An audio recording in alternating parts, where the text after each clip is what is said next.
Awake to my voice and hear the call within. Embrace the fear inside. Surrender your mind to mine again.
Hello, everyone, and welcome to the VCS Week 8, Day 1 about to get underway. And we've got a big week coming up as well. 4 game days. And for those of you who are good at maths, that's 4 times 2. 8 series coming your way over the next 4 days. I'm Lucky Cyril, and joining me on the analyst desk is Rebel Fox and Tim.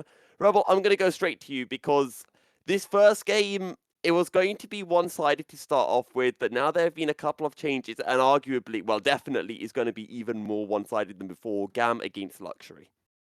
Yeah, it's a matter of first off, I want to make mention of this because Mr. Milky is now a professional EU Masters caster, so I'm glad to see that he's busting out the math chops on stream here, being able to do 2 times 4. My apologies, analyst.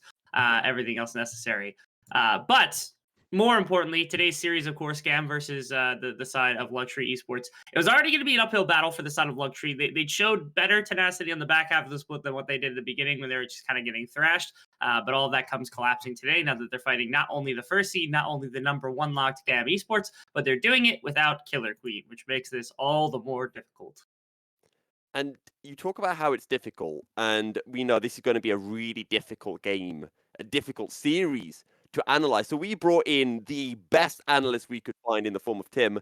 Tim, would you like to bring in some of that insightful coaching knowledge for this series?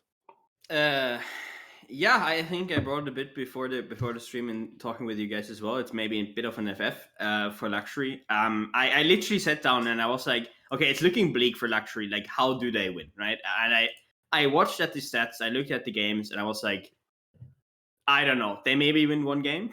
um, uh, Jungle situation is a disaster because, as far as we know, there isn't a jungle sub, so it might be a role swap sub, which the only win condition they had in the first place was like maybe Blazes beats mid lane. He has a pretty good damage percentage compared to the gold he's getting on champions that shouldn't do so much damage. So he is one of the main carries, or the main carry for Luxury. And I think if they could have exploited that mid jungle duo, maybe they could have done something. But with Ganosu in the jungle, it's gonna be so hard. And okay, I want to talk about what this series means for both teams, because for GAM, they're still trying to get the undefeated split, something that no team has ever gotten before in the VCS. For Luxury, there is still that glimmer of hope for playoffs, and I think even if they lose this series, there is still an inkling, a possibility that they could make it. So I'm going to go back to you, Tim, first, and then Rebel, I'd like to get your thoughts as Mhm. well. But if you were the coach for Luxury, if you're Luxury right now, I mean, all of the players will know that they're in a very difficult position, not having one of their star players to go against the undefeated team in the league. How do you approach this game, and what should their mindset be going into this? I think you have to be open with your players because they have to open with themselves. Like it's gonna be an uphill battle, and you basically have to go in and be like, um, you maybe try one game beating them on like even footing, draft normally. Don't go for too much cheese. Try to beat them. Maybe they have a bad day, they run it down. If that doesn't work, game 2, go in, you flip it. You flip it in draft, you flip it in game. You try to go for anything that maybe gets you good early game, that gets you rolling quickly, where you can then just beat GAM into the ground. And maybe you can win there because if you're going to go in even, I don't see them winning. They can try it one game, but I really want them to see them flip it in the second one and just go all in with something. And Rebel, for you, what would you like to see Luxury doing in this series? So Luxury, to me at least, they have a struggle bus to end out their split because they're playing against 3 of the current playoff teams that exist at the top 4. And the real problem is I don't even think playoffs is necessarily in their sights at the moment. The more important one is not getting relegated. When Team Flash is currently playing, 2 of the bottom 3 teams inside of or 2 of the bottom 4 teams inside the region, and then also playing up against Team Secret when they both have that. To me, it's honestly just about being able to kind of solidify what style has actually been working for you for the side of Luxury. And what's working for me, at least in my mind, is playing through Blazes pretty much the entirety of the game, whether it's on Twisted Fate and getting him to kind of be active and help out his side lanes, or whether it's putting him on a carry and playing directly into the mid lane, giving him resources. Either one of them has just been better than any other kind of answer that they've been able to come up with for the entirety of the season. And I kind of like to see them continue that against GAM, even if it's a fruitless endeavor, even if their jungler is getting gap, even if nobody is winning the game. It simply doesn't matter. As long as they're understanding what's getting them wins right now to keep them one game ahead of Flash and out of relegation, that to me is the important bit here for Luxury. Okay, let's talk about this mid lane matchup because Tim, you already shed some light onto it, talking about Blazes and how he has been finding a lot of damage even on champions that shouldn't ordinarily have that much damage. I think the other interesting thing with the mid lane is when you look at both of these two mid laners, they've been picking a lot of different champions. Blazes, 13 unique champions. You look over to Kati, 12 unique champions. So when it comes to experimenting, do you think for GAM, again, they're going against a weakened Luxury, a Luxury side that was already weak. When do you think the experimenting comes out? Do you think it is game one, or do you think they wait to get, a 1-game win and then maybe experiment?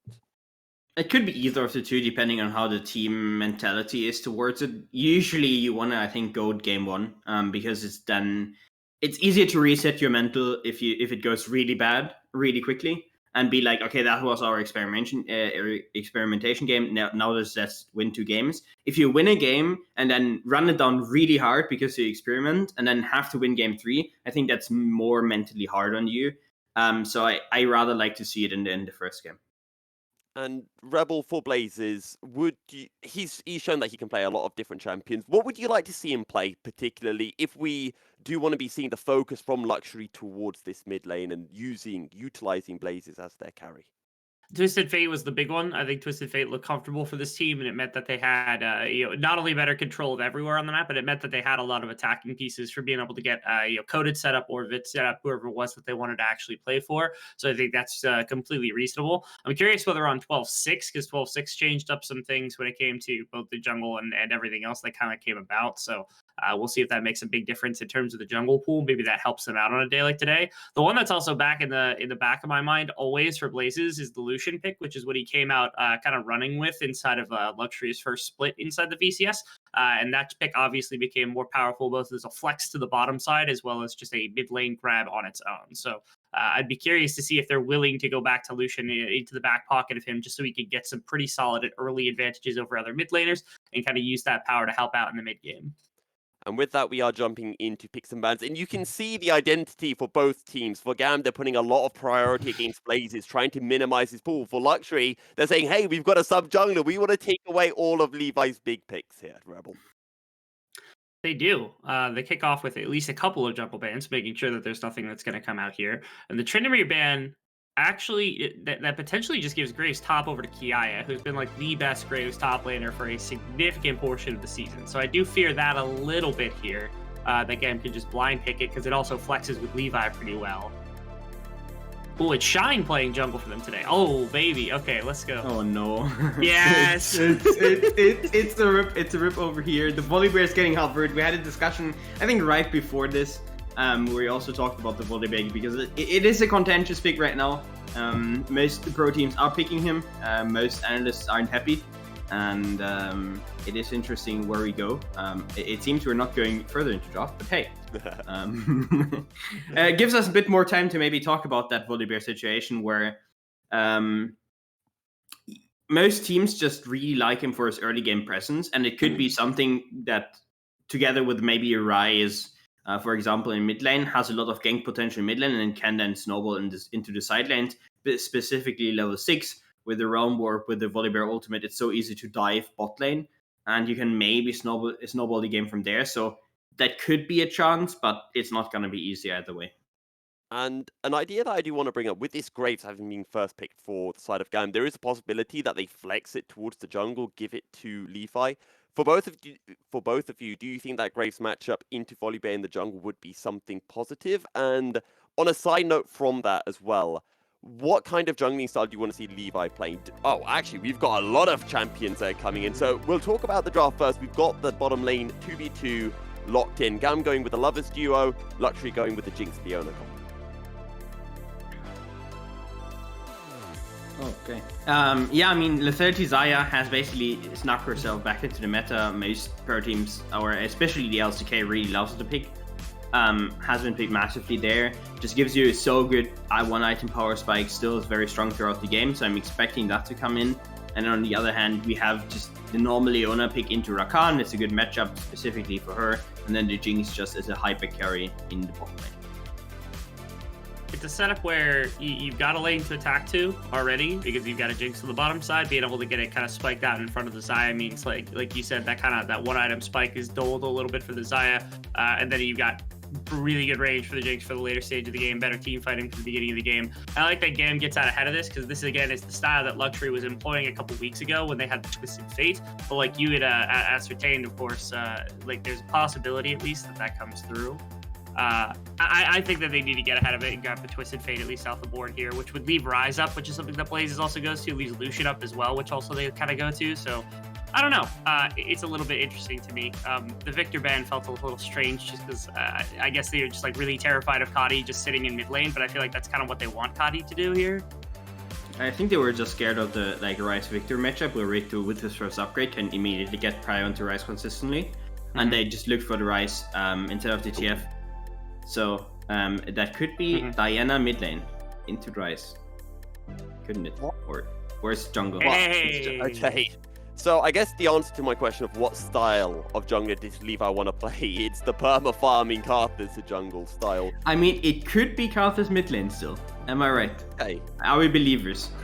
Sure. Another unique champion for Karthi. I'd love to see it. Now, talking about this Rise very quickly, Rebel, do you think this goes to the top lane? Because I've heard a lot of rumors about Rise being very strong top. I don't know if they're true. I've had a lot of preference for Rise top lane over Rise mid lane, especially with like the modern build path, but we'll see later because I want to talk about this. It's really important to note that like Levi was an incredible Karthus jungler when I first stepped in back in like 2020 when it was very like it kind of like one pick that everybody in the world was playing pretty much everywhere, and then it became more niche as it went on, which is strange because it was still incredibly powerful. But now maybe this is indicative of like 12.6 or some more modern patches coming through because Karthus all of a sudden falls back into the hands of Levi, and this is a terrifying prospect because this was the Levi that was getting like 12 CS per minute on a jungle pick, being able to take over games by like 15 minutes because he's already hyper scaled on the 2 items. Like this is the terrifying bit of what GAM can actually bring to the table. I know you guys both wanted them to experiment a little bit, but this is a really, really horrifying thing for teams to see walking into like a late game, walking into late parts of the season and seeing Karthus for Levi in the back pocket for this team once again. That's not what you want to see happening, right? Yeah, I on do the like- other hand... Sorry. I do like these drafts that we've got through, encoded again on this Jace pick. This has been one of his favorable picks that he has taken pretty much all split long. So, Tim, what do you think of this top lane matchup? I mean, it should be Jay's favorite to a point. At some point, the Graves just becomes too tanky, I guess, to really be attacked. He can just force push waves, and Jace can't really do anything about it. But I mean, overall, I'm very interested in GAM's team comp because they have a lot of long range poke pick potential with like Yaya, Karti style, and then Levi to finish off the kills with his ultimate. Even in the early and mid game stages, he can already get these kills with the setup of his team. So I really like the Karthus pick. It's something that I really wanted to see specifically into Volibear because of Volibear, all he can do is gank, and Karthus just farms up, and as long as his laners don't end, this should be an easy win for GAM. Now, usually we do game predictions, but I already know what you're going to predict. So I'm going to bring in a different prediction. Do you think this is First Strike Karthus or Dark Harvest Karthus? Rebel, you first. This first strike. Yeah. Dark Harvest, please. Please, Dark Harvest. Okay, I love it when our analysts disagree. It means that I can stir things up more. Tim Rebel, thank you very much for the desk work. Speaking of Crincy, though, let's bring in Crincy for the cast. And Crincy, you haven't had a chance yet to talk about the draft, so I'd like to get your thoughts on the draft from both sides. I want to be a little bit of a devil's advocate for the Volibear pick on the side of Shine, because, I mean, if Luxury would win the game in any kind of form, it would be by falling off GAM early, so you pick early game. So Volibear definitely, at least like at this point, is still a champion that can do something at this moment in time. And also Coded going for the J is something I like. However, in general, I'm not a fan of the Wise pick, and maybe you can actually use the early priority. It maybe gets in this matchup, but Sundo also, of course, very strong in the laning phase. And GAM basically has 3 winning lanes of 3 lanes that aren't at least losing, with Levi just being chilling and just getting to farm in this game. So the clock is ticking for the side of Luxury, and of course, Luxury, with Killer Queen being out, are in a spot where it's not that hard to outdraft them.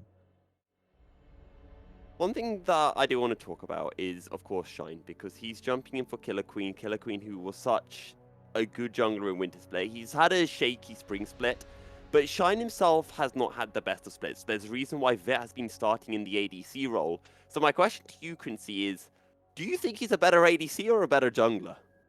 I mean, we will see this game, right? I mean, if Shine just now goes in and just out-juggles Levi, then maybe there is a chance. But this game, or this draft in particular, is basically Levi saying, I basically eat main junglers for breakfast. Shine, you need to earn my respect first, so I can just pick Karthus Yeah. into your volley bear, and let's wait and see what you can do.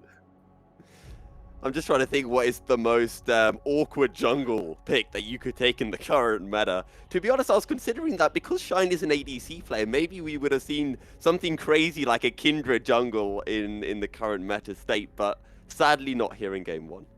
I think the biggest flex would maybe to pick Trundle into Kindred if Shine would happen to blind pick Kindred or something. But I think Karthus into volley is maybe the most disrespectful thing you can pick in this meta. Maybe Karthus to Lee Sin would be a bit worse even, but I think Karthus versus Volibear is basically as bad as it goes.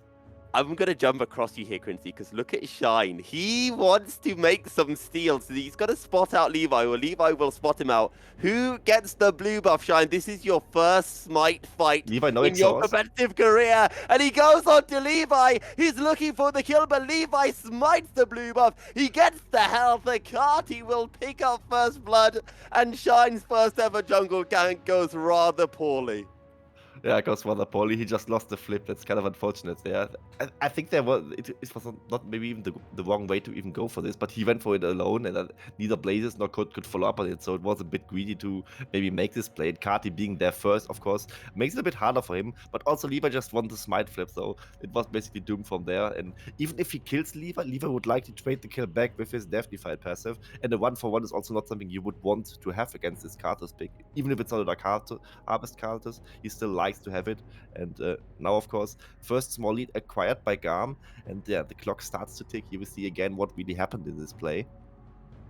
I just want to see how low that blue buff went when the smites came down. Midway, Shine was just like, screw it, I just fight Levi, and not even that is really working for him. And Karti being there first, very unfortunate. Okay. Scatter of the week. Syndra in general, very strong these early skirmishes, especially close to walls where you cannot really sidestep that well, and Karti didn't have much of a difficult task there. Now, I know this is... Oh, Blazes has died. Levi's already ganking on the Karthus before 4.5 minutes in. And Shine is a little bit late to the play. Levi with double buffs. The Karti with a blue buff. Oh, it's a solid start for GAM.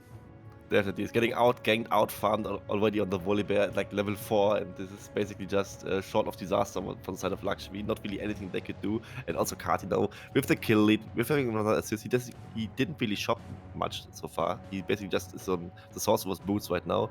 Will acquire an even bigger lead once he gets to base again. You will see again what happens. Blaze is low on mana. I think he just gets QE'd, and Levi just spams Qs on him, and this is the way Blazes just dies. Yeah.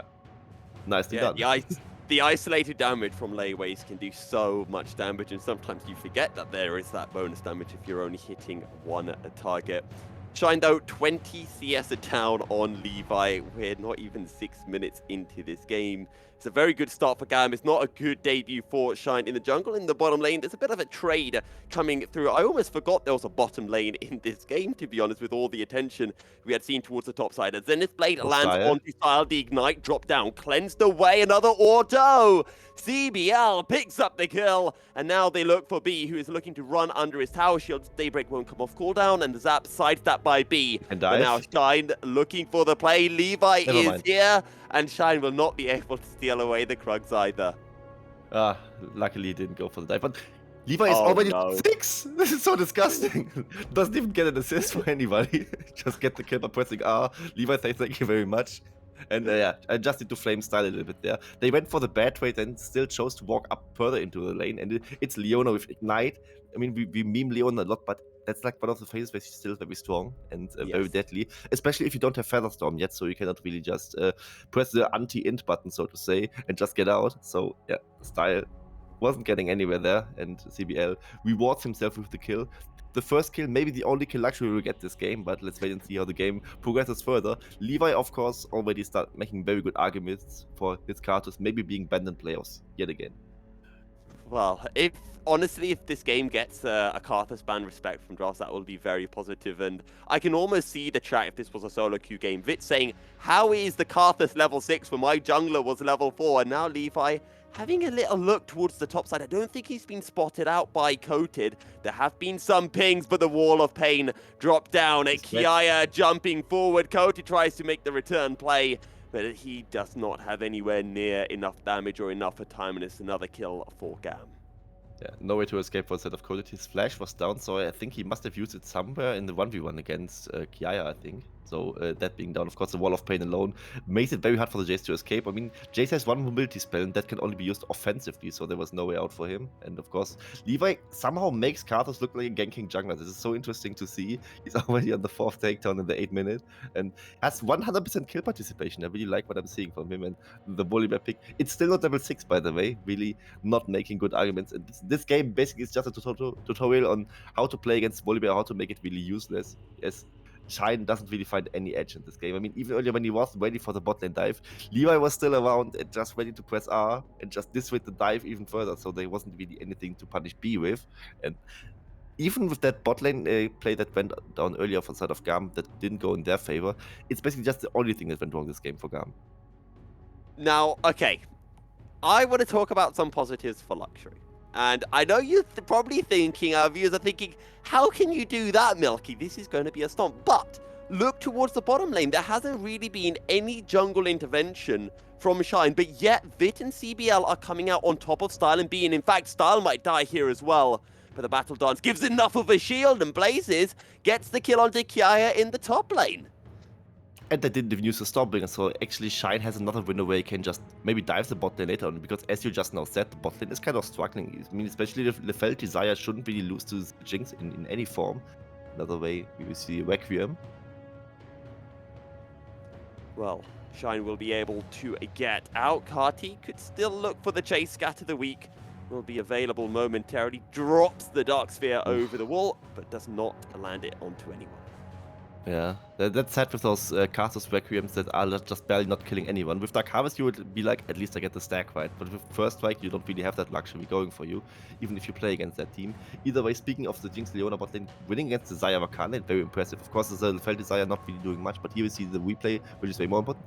They dove without a wave and without a Stormbringer, and I mean, the Graves is at that point where he doesn't really get any lifesteal yet. He's just on the Dune Quiver, I think. And yeah, just now he got the Vamp Scepter. So even with him attacking, he just cannot get any HP back and is still a very easy target to dive. He basically just has his quick draw to escape, or maybe the collateral damage, but that was on cooldown, if I remember correctly. So one way to punish Kiaya, and the first good play from Shine and Blazes this game.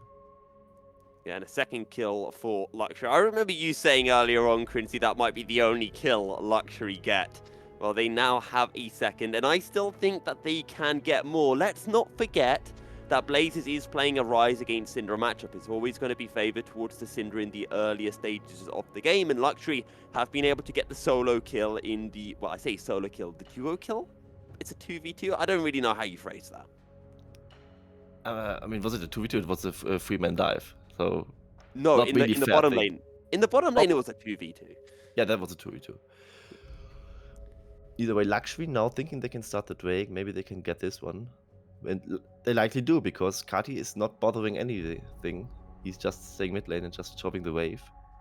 And yeah, what can I say? Good pickup by the side of Luxury. And with the bot lane struggling that much, I think that was inevitable. Well, it's a trade Rift Herald for GAM, and it's a Drake for a Luxury. But look, oh my god, look at that CS discrepancy in the jungle. 100 to 54. Someone talked about Levi getting 11 CS coated, knocking Kiaya under the tower, looking for the outplay. He gets it, but Kati makes the cleanup. He turns it into a 1v1, but this game is looking a bit closer than we were expecting. The quickness comes through, the engage, but down comes the Requiem. The Ignite will pick up the kill, and Levi with his third of the game. And I would be so mad if I was Kati or Levi in this situation, because Kiaya just went for the style play. I mean, he could have also just waited for the Requiem, or either just Kati on the Syndra just being there for the roam. He just basically traded the kill away for free, and that's what I not like from the side of GAM. Requiem, of course, enough to finish off the kill onto Vid again, and this just now GAM slightly winning on both sides of the map, so to say. And we have seen, you addressed it Okay to talk. Oh, the Hex flash over the wall. Solar Flare dropped down. Surely that's a 1-for-1B. The Ignite ticking down. Rift Herald has it charged. And just one tower plate remaining on this bottom lane outer tower. As Blaze is just trying to be able to sidestep the layway, trying to drop down the damage with the overload as Vit joining into the fray. Actually, something that I didn't have a chance to follow up on from earlier is that Levi has gone for the first strike as Coated and Kiaya duking it out once again in the top lane. Does Kiaya want more? No, he does not. He does not. But what brings me back to Levi is these skirmishes are going one for one, but this is not enough for the side of Luxury because we have seen Shine now. He's 3 levels down on Levi. He has half the CS he has, and we have seen earlier. I mean, just now is Bit Poor gets Vit. dove. Poor Vit. I just feel bad for him as well. But both ADKs from Luxury really struggling this game. They just not pick 2 of those, and it's still not working for them. Either way, the problem with this volleyball is you just go for these 1-for-1 skirmishes, but you're slow in the farming department. And you have seen earlier how Kati just also is part of really clearing out his own jungle, so Shine doesn't really have any camps to farm. Oh, B played that really well. He tanked up the Shock Blast, which prevented Coated from getting the damage onto Kiaya. And now a 1v3, but the minions don't do enough work to finish off Kiaya after the kill. He heals up with the Coup de Grace. And for GAM, it is 2 more kills going their way. He sidesteps on the rocket. Almost 1 kill going back into the hands of Luxury. Definitely so, and I really feel bad for Bit. I mean, he just dominated the lane together with CBL, now is 0-3, just gets 2v1 dove under the turret. His Jinx Rocket isn't hitting anybody where he could maybe just get the shutdown kill or even any gold at all into his pockets. And he's just now in this fucking position against the Lefelt Desire, who's also just now finished a mythic item and will also now be stronger than himself in the mid game because the Lefelt Desire just spikes that well. And here we see again what happened in this 2v2 topside skirmish. Shine going for Kiaya, B blocking the Shock Blast very well, so his bomb plating can tank it up a little bit. And with Kati being there for the roam, of course a very good corridor to also just fire the Scatter of the Weak. And the Unleashed Power, he didn't even use it. And in the 3v2, it's just not a fight that Luxury can take and does get punished there just by losing both members. Well, Star flashes to avoid being rooted down by the Flame Chompers. We're not even 14 minutes in. Well, we're practically 14 minutes in. And it's a 7k goal lead for the side of GAN. That's 500 gold every minute right now. And Levi almost has a Flame Horizon to Shine. And we're not even 15 minutes in the game. And he also just now built a Major, so he's absolutely trying to style on him a little bit. And what I like from Vito, he earlier burnt Styles' Flash in the 2v2 again. So despite him getting bullied around by factors that are out of his control, he's still doing relatively well, I would say. Oh, throw the Unleashed Power, but the stopwatch comes through. That's going to keep Blazes alive. The anti-Karthus item has been picked up by Blazes, but he's going to need to convert that into a Zhonya's ASAP. Yeah, it does to even get the gold value in, but you can't just build stopwatch and just get it broken and just build another one. That's not really efficient. And I'm wondering what now if Bit was even the primary target of that Requiem, or if he just died because it basically just happened, and maybe Levi was just going for Blazers there and not for Bit. And Bit just happened to die another time. The poor man. He will see what happens there. I think he was the primary target actually. And Blazers maybe was the I wouldn't say casualty because he managed to survive, but he would have been the second casualty if he didn't have the stopwatch. Oh, that lands! And he gets some CC down. CBL can't land the Zenith Blade. Shine making his way down. Tries to jump in with the Stormbringer. Oh, dearie me. It all goes badly wrong for Shine and Luxury. And Levi picks up yet another kill in the game. And I think that's sums up the game quite nicely. But Luxury trying something, but just trying something isn't enough against the behemoth that GAM really is. Here we see Kiaya. Kiaya is trying something. I'm going to hand it to Coated. He's been playing well, but he doesn't have the damage to turn it around. And it's the Graves that comes out on top. He forgot that Graves already has shield bolt, so you cannot really bother to fight him in the 1v1 either way. Now Hextech's Wake being picked up, of course, something that every, especially for Karthus is really good, right? Because it's like what old Cloud Wake brought to the table, right? It's ultimate cooldown reduction or ability haste in general. And of course, the build attack speed doesn't really make much for the Karthus, but of course the Xayah and the Graves really like it still to have, and of course some ability haste is still great to have. You just feel a bit less clunky, and Levi now on 13 Magi stacks, going for the Death Cap already. He's close to 3 items in 70 minutes, that's really impressive. And Kiaya maybe overextended. I wonder how long he can survive. Maybe he can win at least a few seconds here. Well, Kiai's going to try to buy time. There's a Requiem coming down. How much damage does it do? A fair amount, but now Coated is here as well. Kiai takes CBL out of this. The Death Rocket comes through, but Kiai is practically in a 1v4 and is almost turning this. Shine waiting for a moment to go, and everyone has to be so careful because an end of the line could get a kill. Zenith's Blade, Shield of Daybreak. Kiai running, dropping down some damage. Sky Splitter will drop down, and it will get the kill. But how Kiai picked up one there is absolutely beyond me. Absolutely illegal, and he was also very close to get collateral damage back off cooldown, so he would maybe even get more kills there and maybe just survive, so would maybe get 3 kills in a 1v4 and escape it somehow. Also getting 2 stacks onto the Magi for Levi because he of course assisted that play in some form, I think. Yeah. And yeah, I mean with the early vacuum that was coming out, TVC, them trying to get Kia, he's on the Immortal Shield Power Graves. He does a lot of damage, and while he gets to hit, he still just heals up, so he's basically a pseudo tank, so to say, and the damage is just lacking for the side of Luxury. I mean, they don't really are in a position to really threaten him that much, and it takes a lot of time to kill Kiaya, and with him also being somewhat dove here, Shine. Did he just solo bolo Coated in a play? How could he? Wakan deals no damage. Is someone else dead? No. Coated is dead. Well, I think Carty might Caught be on a dead. The recall, Overload maybe? dropped down. Good goal from Vet with the Mega Death Rocket. And it will be Shine who picks up that kill. Clearly some of those ADC tendencies sticking with him, thinking, I have to get the kill, I have to get the gold, I'm the carry. But he might not be the carry this game. Yeah, just get Shine fed, right? Was maybe a winning strategy for Luxury in other games, but on the tank Volibear, maybe not so much. In the meantime, of course, tier 3 turret taken by the side of Style because he just had this free time. And I wonder how B could kill Coated. I think he must have caught him on the recall when he was already low HP before. Probably. Because How much damage does Wakan deal with his full combo? Like 500? I think that's maybe it. I Either think way, we're going to he's see elite. it. Uh-huh. Yeah, we do see it.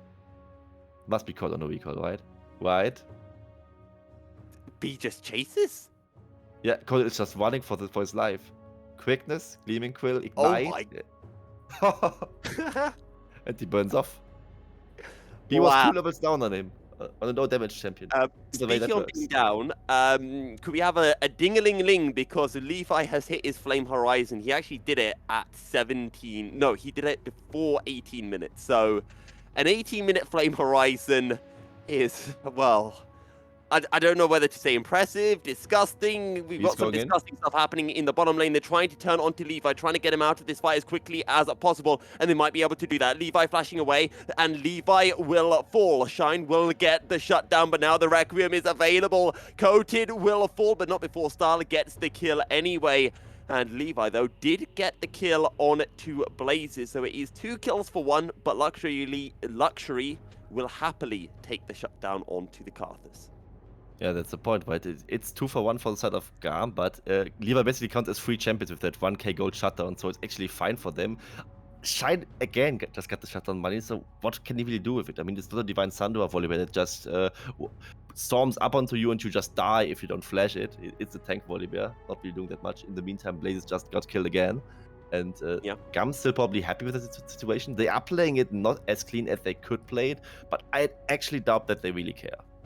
Here we see again in the replay, B just going in. Of course, a lot of damage can still be done to Levi. He's not really a tanky champion despite being on so much gold. And of course, Shine just can chase him down. Levi tries to buy some time, and with his Death Defy passive, he can, of course, just cast the Requiem again, and the 2 cleanup kills come in.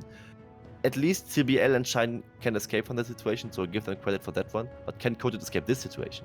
Well, Unleash Power into Scatter the Weak. The Realm Warp takes Blazes into his doom. He's in a 1v2. He'll get some movement speed from the Phase Rush as the rest of Luxury join into the fray and turn this into a 4v2. Good Scatter the Weak, buying it a time. And Carty GAM goes Baron. out of the solar flare, but look at B. He's having a think about coming in from behind this to turn this into a 3v4. Shine trying to get on top of Kia. There's so much damage on this Graves and this Syndra. Scatter the Weak now landing on 2 of it, but they get the CC down on 2 Carty. And it's Blazes who picks up the kill. Everything thrown on top of Kiaya. And it's another kill going the way of Luxury. Meanwhile, on the top side of the map, Levi just going to drop down. The Rift Herald will charge, does no damage onto the inner tower, and that's going to be an inhibitor tower falling pre-22 minutes. And you basically just saw it, right? The 2v4 was looking like a fair fight. GAM was also considering going for the Baron, but with the Herald being still in their pockets, they just shot again. And here we see maybe they're just going for the fight. Yeah, Blazes just falls absolutely instantly. The inhibitor will fall as well. And down will go the Rift Herald. Meanwhile, Shine trying to find some shining light in this dark time, and he's able to get a second break of the game. At least they're delaying the GAM soul. I mean, yes, and also objective shutdowns being in, but they got a True. decent amount of gold this time. They got the tier 1 to it in the bot lane, which is now with the objective shutdowns being in, a decent change towards their side. They are, in parentheses, only 10k gold down, and now with GAM starting the Baron, it might just get worse for them. Because China, I think, is just too late. Even when he just ults, he would just be too late. And this is free Baron for GAM. And off screen, Syndor just one-shot the Jinx, and poor Vid, man. He had such a good early game, and now he's just getting cyber-bullied. Yeah, and Blazes had a decent-ish early game. Sure, he got ganked rather early on by Levi, which gave a kill over. I also feel that Coated was, at least in the earlier stages, able to match out Kiaya before, Levi just got really strong, and okay, that's just going to be Syndra things, I guess. It was. I wonder if it's actually bad from Vid, because maybe you should actually just in for the turret there, because objective shutdowns are just your only way back in, and the Jinx already being solo down. She also does quite a lot of turret damage. It's almost like you're playing a Hullbreaker top laner. Like when you just let the Jinx hit the turret 1v0, it's fine for you. Meanwhile, we see Blazes escaping with a Realm Warp, but Shine was not as lucky as he was. Yeah, Shine wasn't that lucky, and Shine did fall. Now Levi looking for Coated. Maybe Coated won't be very lucky. The Wall of Pain will get the slow delay. Waste will not land Coated. Decides that he's got to go in, knocks Levi away, takes the blast, but Requiem not available. And Coated will survive with his life. The damage drop down onto Vit, into the quickness. Vit will survive. Now the focus turns over onto Blazes. Featherstorm Bladecaller picks up the kill on to the Rise. And it's just the one kill going the way of GAM. Meanwhile, what's been happening with Levi? Levi's died! Coated found an outplay onto Levi somehow. Levi was full of health, and Coated had no health remaining. So kudos to Coated there, but it doesn't matter because GAM are just taking down the structures of Luxury on their base. Good scatter the weak. CBL practically out of this. Coated diving in, trying to get the kill onto Kiaya, but is unsuccessful and will pay for his sins with his life. And for Luxury, their base is in tatters, their Nexus is in tatters, and GAM will be taking game 1 over Luxury. Yeah, very well played by the side of GAM. Levi again flexing a little bit, showing Shine that he doesn't really deserve to be respected. Maybe yet, but can we really blame Shine for this game? I don't quite know. I mean, with the bot lane and the top lane playing that well, I think there was something to do maybe for the side of Luxury, but I'm also not really happy with Blaze's performance here. But overall, I think Shine staying in the jungle, not impressive or really inspiring to some extent, and I really feel just so bad for it. And also like Coded, I mean, he somehow solo killed Levi off screen there, and him even escaping that is something that really impresses me. But other than that, of course, for GAM, it was just business as usual. Yeah, well, business as usual for GAM, business as usual for us. We're going to be throwing into a short break, and when we return, we'll be getting Rebels and Tim's thoughts on the first game. To be honest, they don't really have much analysis to do, but it's going to be fun to hear them try.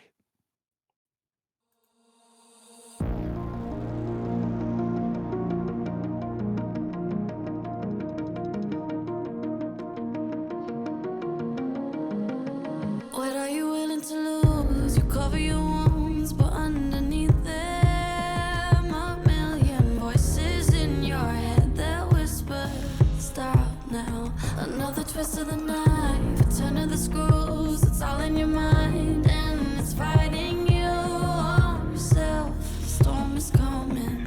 Wow, kid, what you gonna do now? It's your reflection looking back to pull you down. So are you gonna die today or make it out alive? You gotta conquer the monster in your head, and then you'll fly, fly, Phoenix fly. It's time for a new empire. Don't bury your demons, then tear down the ceiling, Phoenix fly.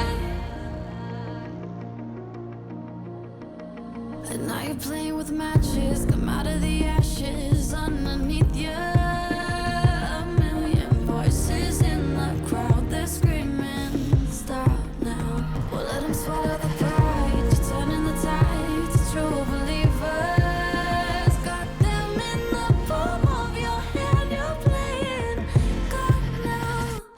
gonna do now? It's your reflection looking back to pull you down. So are you gonna die today or make it out alive? You gotta conquer the monster in your head and then you'll fly, fly, Phoenix fly. It's time for a new empire. Go bury your demons, then tear down the ceiling. Phoenix fly. What you gonna do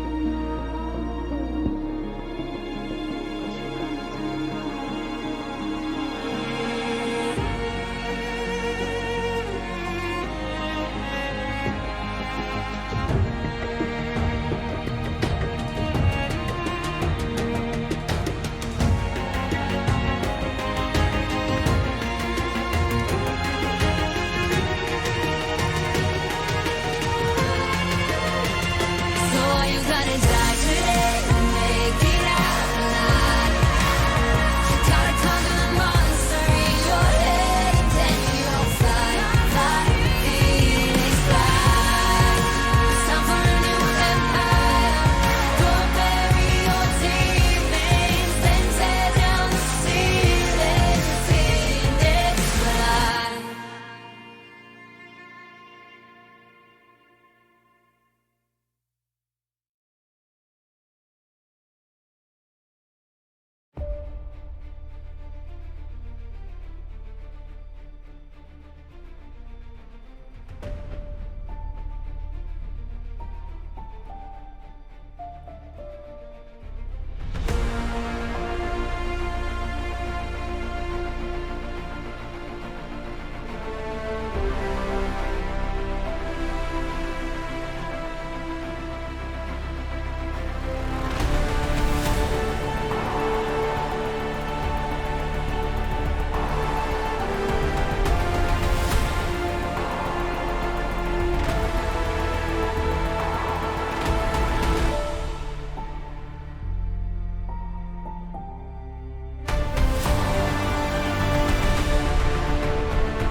Welcome back, everyone. We've just had game 1 between GAM and Luxury, and kind of as expected, GAM won that. There was maybe a smidgen of a jungle gap, Rebel. Smidgen. See, I'm not really used to metric like measurements. So how much is a smidgen compared to like a mile? Oh, a lot smaller. It's A like a lot tiny, smaller. like You're gonna need smidgen. you're gonna need a couple more than one then. Maybe a lot more than one to describe the jungle gap in the game like that. Even if it weren't for Levi just immediately crushing at the beginning of the game and then finding ganks on Karthus to just start things off, finding kill after kill, being able to use the ultimate effectively. Even if it weren't for that, the fact that he is gapping his own team in terms of levels and gapping the opposer at 18 minutes with like a complete 100 feet like farm lead, it makes it so impossible to actually play out a game like that. Like the Karthus was already going to be a massive win condition. It's actually surprising because it was the lanes that kind of low key were not doing great for the side of GAM.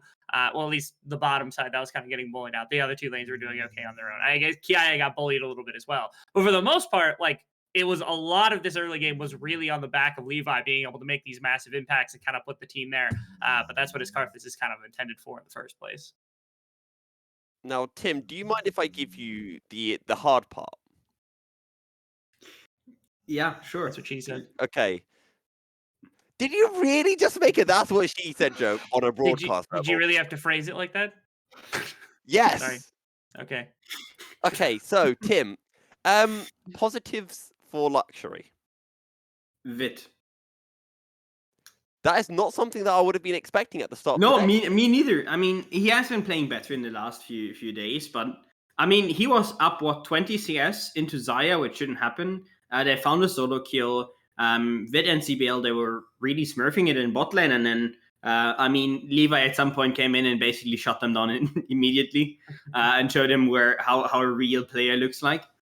But yeah, I mean, the side lanes both. I mean, we talked about it a bit earlier. Kiaya, I think, got solo killed as well. Had a rough early laning phase on that Graves, which is a bit to be expected. You shouldn't be really get solo killed, but overall, I think both side lanes for Luxury look much better than I expected, and it's a huge question mark going in how they're going to continue that, because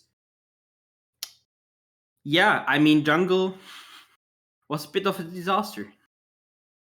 It was a small disaster, Rebel. We talked about maybe seeing some different picks, seeing some interesting drafts, but I think from the side of GAM, for the most part, it was a relatively sensible draft. Maybe the Karthus was a little bit out there, but I still think it was fairly standard. Do you think we see a bit more experimentation, a bit more limit testing in Game 2 from GAM?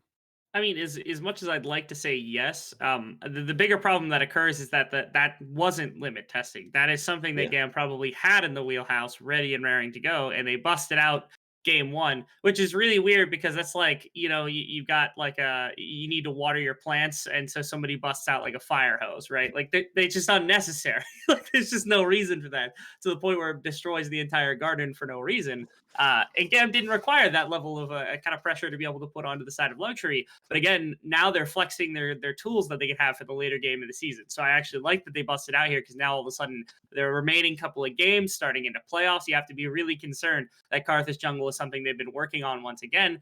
Now I'd like to see them play around a little bit. Now I'd like to see them have some better pools and things like that. But I don't think Luxury is actually that concerned that it's going to get picked again, because I don't know the GAM necessarily needs to flex it a second time in a row to beat down Luxury the way that we saw in game number 1. Okay, well, we are into picks and bans. Luxury, this time banning away a few champions from Kati. So all of a sudden now, Tim, Levi's champion pool is a little bit more open than it was after the draft, or after the first drafting stage in game 1. Yeah, but overall, it doesn't really matter. I mean, it's just... Is the game ban actually for one game or for one series? Because... I don't know. Is it gonna be Shine in the jungle once again, or is Killer Queen back? Let's be honest, it's going to be H3 in the jungle. I believe it's one series, because one series is like a game here, and so it should be Shine in the jungle. It's Shine back, and they're actually first picking the Graves, which is a bit interesting to me, because I felt like specifically Kiaya on the Graves did fine later on, but it wasn't great before that, and That would be amazing. I want to see that. I think Quinn is in a really strong spot right now. She also has that wonderful ulti bug that if you die and come back to lane, you actually get more damage on your ultimate. And I would be interested to see that, but it's like Kai'Sa Hecarim, which is a good combo, and the Kai'Sa, of course, being a flex pick in the mid lane as well. I think this is necessary for... Luxury's got a lot of tools. There's something that Blazes could take, which is something that I had prescribed previously to the mid laner for Sky, which is Karma being able to be taken. Okay, as I say, they just snag it up. And it needs to be taken away because if you give it to Kadi, then all of a sudden Kadi gets to do anything he wants in the mid lane because there's basically no aggression against the champion. And he gets to overpower Levi for the second game in the row, which is not acceptable. So I like that Luxury grab it away because you also can flex it. I'm pretty sure Coded has played this one in the past, so you have the option of putting it in support, mid lane, or top lane if Luxury is willing to put it in those couple of positions. So you have a bit of flexibility inside of the draft they've gone for so far. I do like the fact that we've got flexibility on both sides. I know some of us in the VCS are not huge fans of Kai'Sa going into the mid lane, but depending on what Blazes picks up, maybe it is an option for Akati. What are you expecting Luxury to be pairing with that Xayah actually, Rebel? Because we've seen, okay, never mind, the Rakan being taken away by GAM. It's just a matter of what they actually want out of their bottom side versus what they want out of the rest of their map. Because I prescribed to them that I think that Blazes moving around or playing around Blazes is the best kind of idea for games like these.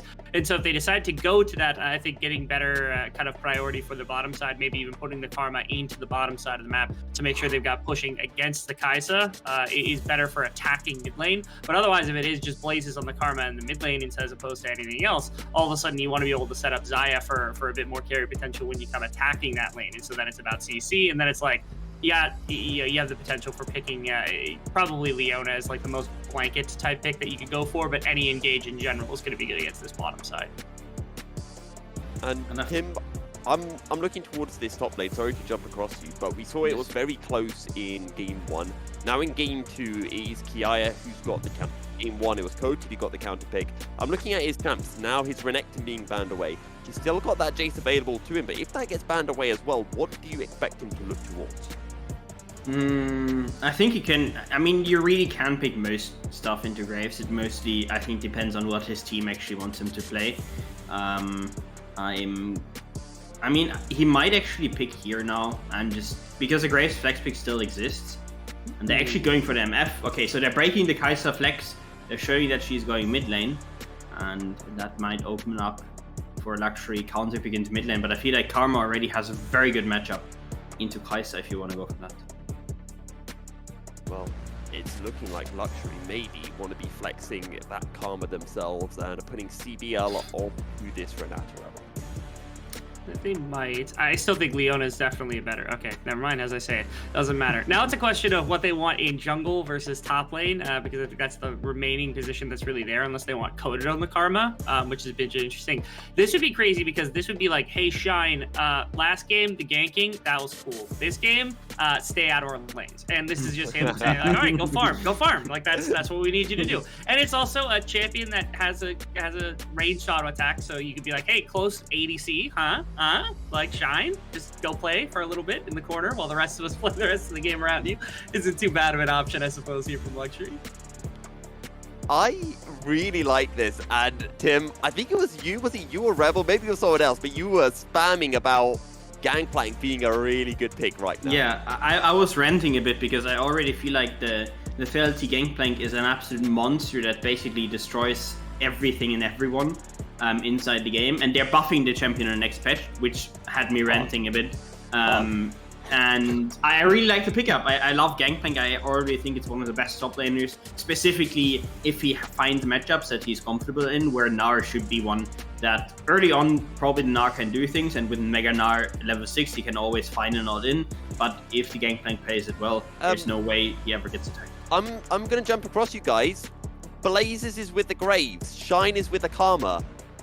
Luxury. Oh my god. Double roll swap. They literally, Shine ran it down so much, they literally just put him on a Karma mid. That's all. Like this was me in competitive play. I was so bad they had to lock me in dumb baby Karma mid lane. I guess Shine is unfortunately put in that position too. And again, Blazes has been one of your top performers too. You don't want to move Vit out of the bottom side, and so it's just like, all right, put him in the jungle position, and maybe we could get some actual jungle pressure somewhere because Blazes is talented enough to do it.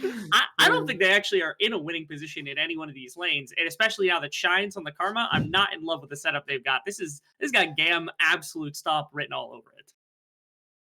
Wow, I'm loving this. If we could actually quickly get our analyst predictions up on the screens. They're all 2-0s. Spoiler, they're all 2-0s. Exactly. I want to say, so my question as we head into game very quickly is, do you think will Blazes be a yay or nay jungle? Tim, I'll go to you first. It's gonna be nay. I mean, for him and the team, it's gonna be easy stump. Good Rebel? jungle. Good jungle. I love the fact that we're on opposing sides once again. Rebel was right with his analysis prediction in game 1, so maybe he'll be right again in game 2. Once again, Rebel, Tim, thank you very much for your analysis. We'll see you at the end of this game when Luxury take the 2-0 loss. And Crincy, it is time to bring you into the foray once again. And I want to lead in with this Graves pick. And not because it's Blazes playing the Graves, but because last week we saw with Luxury, when it was Killer Queen playing, when he picked the aggressive ganking junglers, it didn't really seem to fit Luxury's playstyle. When he picked the Graves, when he picked the farming jungler, that's when things seemed to work out for them. Yes, but what is the question? No. There wasn't a question, to be honest. Oh, I'll wasn't just, one. That's fine. Yeah. So, Yeah. no, my question is, do you think Blazes will be able to perform well on this Graves? Do you think it will suit the rest of the team of Luxury? I think no to the first question, yes to the second question. I think he will not do it due diligence, but I think style-wise it definitely is a better fit than what they tried in game 1. I mean, they tried it with running GAM over in the early game. That didn't work. That also didn't work against worse teams, by the way, with the main lineup. And now maybe this one is at least something that just scales a bit better. That's just something that they can really work about with Graves power farming and actually not getting flavor-wise in 17 minutes, as happened before in game 1, where it happened to Shine, unfortunately.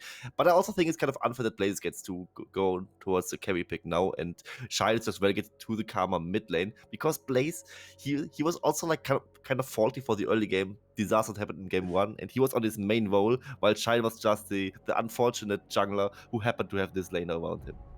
I love the fact that Blazes is playing jungle, but instantly the first place he looks towards is the mid lane. He says, I'm still a mid laner at heart. I'm still going to try to steal your camps away. And now Levi looking for the invade. Levi has a 1-level lead as well. Everyone's coming up. We're going to be getting a fiesta in the jungle. CBL is on the wrong side of the wall, but maybe looking to collapse onto Levi, and Kati goes in. Zenith Blade lands. Shine gets a shield. Blaze is flashing over the wall, looking for the kill onto Kati. In goes Blazes, and it's first blood to the Luxury mid laner jungler. Who knows? Either way, it was pretty darn cool. And I immediately looked like a clown because Blazes just started with the first blood. But what about that for the side of GAM? I mean, they just read that there was a red buff invade coming on to the side of Blazes as he was just puffing towards the mid lane. And it was basically very obvious that he was going for the red buff, though.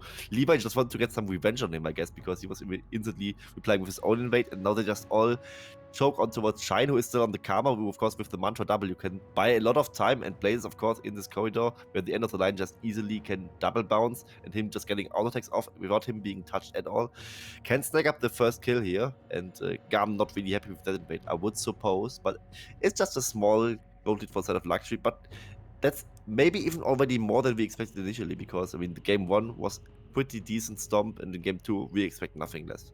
Oh, Levi's going in once again. Blazes has a smite available. So does Levi. Levi's now going to run, but Shiny's going to be getting here to the play first. And Blazes outsmites Levi. He gets his vengeance for Shine. And now surely he picks up the solo kill. He does indeed. It's the exact opposite of game 1. Vit has been ignited, throwing out the feathers, but won't be able to get the kill onto B. We're 4 minutes in, Critzy, and it's a 2-0 kill lead for Luxury.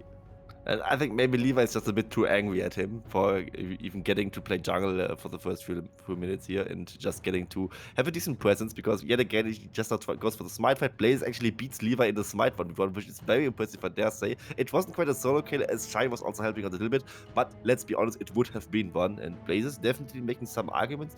Maybe a role swap full time would be a good choice for him, because I mean his recent mid lane performances haven't really impressed me so much. Oh my god, the new best jungler in the league is Blazes. I'm all down for this narrative, Quincy. We are basing this on one game. I mean, it's not even a game. We're 5 minutes in. But the fact that Blazes... Yeah. I'm going to be honest. Blazes' performance in the jungle, his only performance in the jungle, has been even more hype than Ego's return to the jungle for Cerberus last week. I wouldn't say that. I mean, Ego also went 4-0 in 10 minutes, and then they just kind of lost the game. I don't know why. Ego did it with the help of the team. I feel like Blazes has done it more solo. Yes, he got help for the first blood, but the second blood was all Blazes. That's fair, and also Ego is actually a main jungler and has been the best jungler last bit. So the expectation bar would be like 10 times higher. But yeah, to some extent, I would definitely agree. But let's go a bit more bigger picture on the game overall. Okay. I really like what the Gangplank is really doing there for the side of Kiaya. He's already winning the lane matchup, which is something we kind of expected, because the Mina is getting surprisingly much bullied by what really the parley can do, and he's already going for the Sheen. Now I really wonder if he goes for this infamous crit item build with the Essence Weave of Prowler's Claw and then into Molefelti items, like the Collector would be, or if he just goes for the standard old build, which would be the Triforce into maybe even going 3 crit claws and then the Infinity Edge, which is also a very, very funny build. I think Blazes just went to the mid lane and took a couple of creeps away, or a few minions away from Shine. He says, hey, look, I'm Graves, I'm 2-0, it's my first time in the jungle, I'm going to be taxing your lane, this is kind of cool, I like this jungle role. However, Blazes now, actually I was thinking for a second, Blazes was Levi looking for a dive onto Fit and CBL, but it's just Blazes taking his Krugs. Meanwhile, Cody might have to be a little bit careful, Kiaya might have to be a bit careful as well once that Rage Bar starts stacking up for this now. I wonder if that barrel hits if Kiaya just dies, because he just gets a turret aggro and he's pretty low on his own, and I don't think that Coated would instantly just die from it. So yeah, both need to be very careful in that regard. Speaking of GAM, they're kind of crying right now. I mean, I see 3 tiers in their inventory. Maybe like also scaling is a bit a better approach, especially if you play with Kaiser. Maybe Levi with his first good gank. The cannon barrage. Dies. Coated jumps, he's not able to get the slow, he's not able to jump on the minion and get the double bounce. And now Shine making his way up. Blazes here as well. Can Luxury end up turning this into a 2-for-1? The Soul Flare will get the slow on to Levi. Focus Resolve gets the lockdown. Levi on the run, but Levi is blinded. Levi with nowhere to go. And it's Blazes who picks up another kill for Luxury. Blazes has slain Levi. Maybe that's the story of the game to some extent, because Blazes is 3-0. He has all kills on the side of Luxury, basically, and he just now gets to kill Levi again. Levi kind of being the sacrificial lamb for the side of Kiaya is also to some extent maybe beautiful, because he was just being like the dog jungler in this game so far, and he just now keeps being it, while Blazes is having maybe the fun of his life. He probably didn't expect it either to really have this dominant of an early game. I also like how he's basically playing mid lane and jungle at the same time, with him taxing like some of the creeps that, or minions as you say, that Shine was then being in a position to be picked up. And Kiaya, I don't think you can escape it yet. Blazes again! It was a clean flash from Kiaya, but it was even cleaner from Blazes. 4-0. He's literally doing the Levi of game 1. Yeah, and few minutes ago I thought Ego was impressive because he went 4-0 in 10 minutes. I mean, where's Blazes right now? Yeah. He's doing the same thing. Out of field junglers, by the way. You shouldn't dodge them always when they're in your lobby. Maybe. At least Luxury didn't have to do it this game. We talk about Lee Sin being the quintessential jungler of the VCS. Maybe it was Graves all along. Fit? Okay. That was close. I mean, at least he didn't flash and just only burned the heal because he was calculating the build time damage rightfully. But this is just maybe a small taste of what Misfortune can really bring to the table. This is just one serrated Dirk in the inventory. It will get worse if she builds up the mana and more lethality items. And yeah, good luck against that. Bit, of course, will then have the Feather Storm to really balance it out a little bit more. And he probably won't have to just freely build time into them with CBL having his ultimate up. But this just now looked very scary. I would like to see a replay of that, because I don't get why CBL just didn't Zenith Blade and Shield of Daybreak to cancel the Misfortune bullet time. But maybe it was on cooldown, so I'm not sure, but I would have Hopefully, thought that because play. Hopefully, because otherwise CBL is just not really playing the game. So here we see Levi, at least this time he gets the better of someone, but it's Shine who doesn't have a smite, so not that hard of a job for a veteran jungler, I suppose. No, I mean, Blazers has a 10 CS lead over Levi. Okay, it's not quite approaching the flame horizon that we saw in the last game, but it's still mightily impressive from Blazers. And okay, also Blazers has been taxing his mid laner a bit, which is probably why he's got a 20 CS lead now. I mean, they're basically playing a soft version of the funnel, right? With Karma just stopping Yes. CS and them just picking it onto the carry. But this actually makes sense. I mean, the Karma doesn't need that Yeah. much gold. She basically just needs, I think, the Hextech anti-heal Moonstone. item. Yeah, and the Moonstone, and that's Oh. basically it. No Well, style baiting, Onslaught of maybe. Shadows comes in, but can go to get the kill. He gets Mega Gnar, but he will miss the boulder toss. Now he's got to run. Drops down the Gnar ultimate onto Levi. Blazers and Shine are coming down. Will GAM funnel onto Coated? They will not. Levi aware of the punishment that may have been coming his way. Very smart to back off there because you really take forever to even kill the Mega Knight if you even get to do it. But Blazes is maybe in a position to stop the recalls at least with a smoke screen. Blazes, you are evil and I love it. Collateral damage dive. style is incredibly low. Bullet time will reduce the wave to cinders, but there's another wave coming in. Style, you're in a very tricky spot right now. Can a barrage drop down? And Blazes will get one. He's got to look for another, and it's Coated who will pick up the kill. Blaze picks up another tower shot, but he will not fall. 5-0-1 on the grave. I mean, I don't want to overwork based on 11 minutes of gameplay, but I think Blaze is just now the best jungler the VCS ever had. Really clean dive coming out, stopping the back, then chucking him out with the collateral damage, and just now waiting for the next wave. It just juggling the third aggro perfectly, also something they really did a good job now. And Lakshmi still in the winning position against GAM. I mean, of course, the scaling eventually will kick in for the side of GAM, I would assume, with them having 3 tier tables and a gangplank on their side. But right now, GAM kind of struggling against this mid-game prowess that really comes out for the side of Lakshmi. Maybe now a window for the side of B. Quickness would be available, but he chooses not to go for it.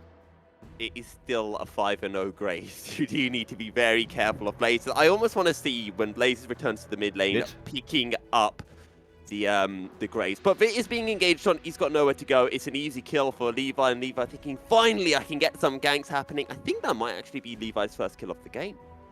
I think it might be, and I wonder why Vit didn't just try to run towards his turret. He was really not in a position to go out there, and it is actually the second kill for the side of Levi. I think he got one onto Coated with the turret dive in the cannon barrage they had earlier. That's where you got the first kill.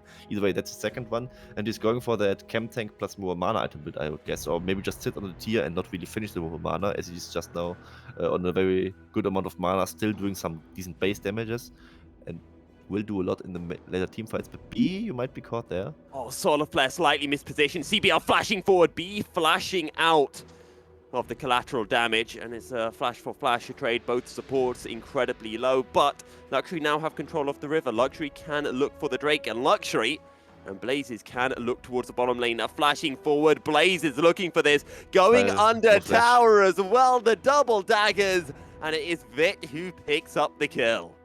And Blaze is also a generous god, but he also just now donates his kill to his AD because he knows that he wants some part of the cake as well. Also this time it's not a little felt desire as it is a crit desire, so that will scale even better. Speaking of that, Coded just now, he just gets parley to the face.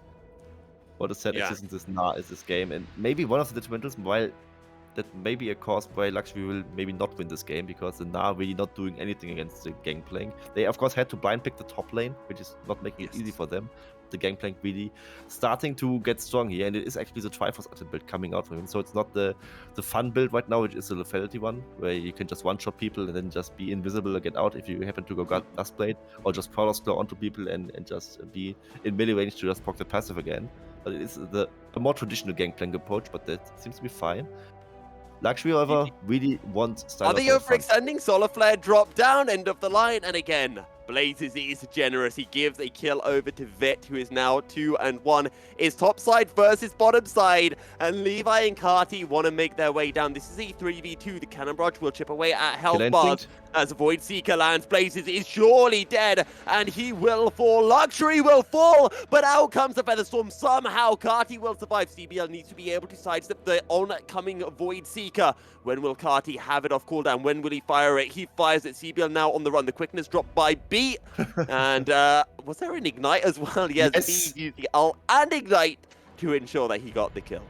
And I wonder why, because the ultimate still has the base damage. I mean, you play Rakan, you could very much correct me on that if it's wrong, but I think it would have been enough without the Ignite. Yeah. You see again what happened there. Blazes giving the shutout over to Carti on the mid lane Kai'Sa. Very, very scary prospect. I like what Blazes did there initially, giving another kill over towards Vid when they were diving Shine for the third time. Shine now, Style actually. So, well, AD carry. I'm getting those confused again. Style being 0-3 now, and Vid on the scaling Kai'Sa, scaling Zion in that regard. Also, just now being in a very good bot lane position, and Blazes trying to translate his lead over to his lanes, as he cannot really do that much with Shine on the Karma mid lane and Coded on the Nile in the top lane. But it was very detrimental that he gave over the shutdown towards Carti on the Kai'Sa, as that's also a scaling monster on their own. And GAM now, yet again with a gold lead, despite doing so much fiestaing in the early game. They are now 1k up against the side of Luxury, and they only secured one Drake for themselves. Maybe just to get the second Herald, which of course will grant them a bit more map control, but not that much gold in their pockets. And with the lead being on the Graves, I wonder if it's enough for side of Luxury, and I heavily doubt that. Solar Flare dropped down onto Carti, but Coated isn't here. It's a numbers advantage for GAM, and it's Kiaya who will pick up the first kill of the fight onto CBL. It was a great laning phase, a great start to this game for Luxury, but GAM pulling it back, almost reminiscent of that Cerberus SBTC game from last weekend. Focus results onto Carti, so much damage, and that's the kill. Vit goes in with a Gale Force, and he makes it 2 for the side of Luxury.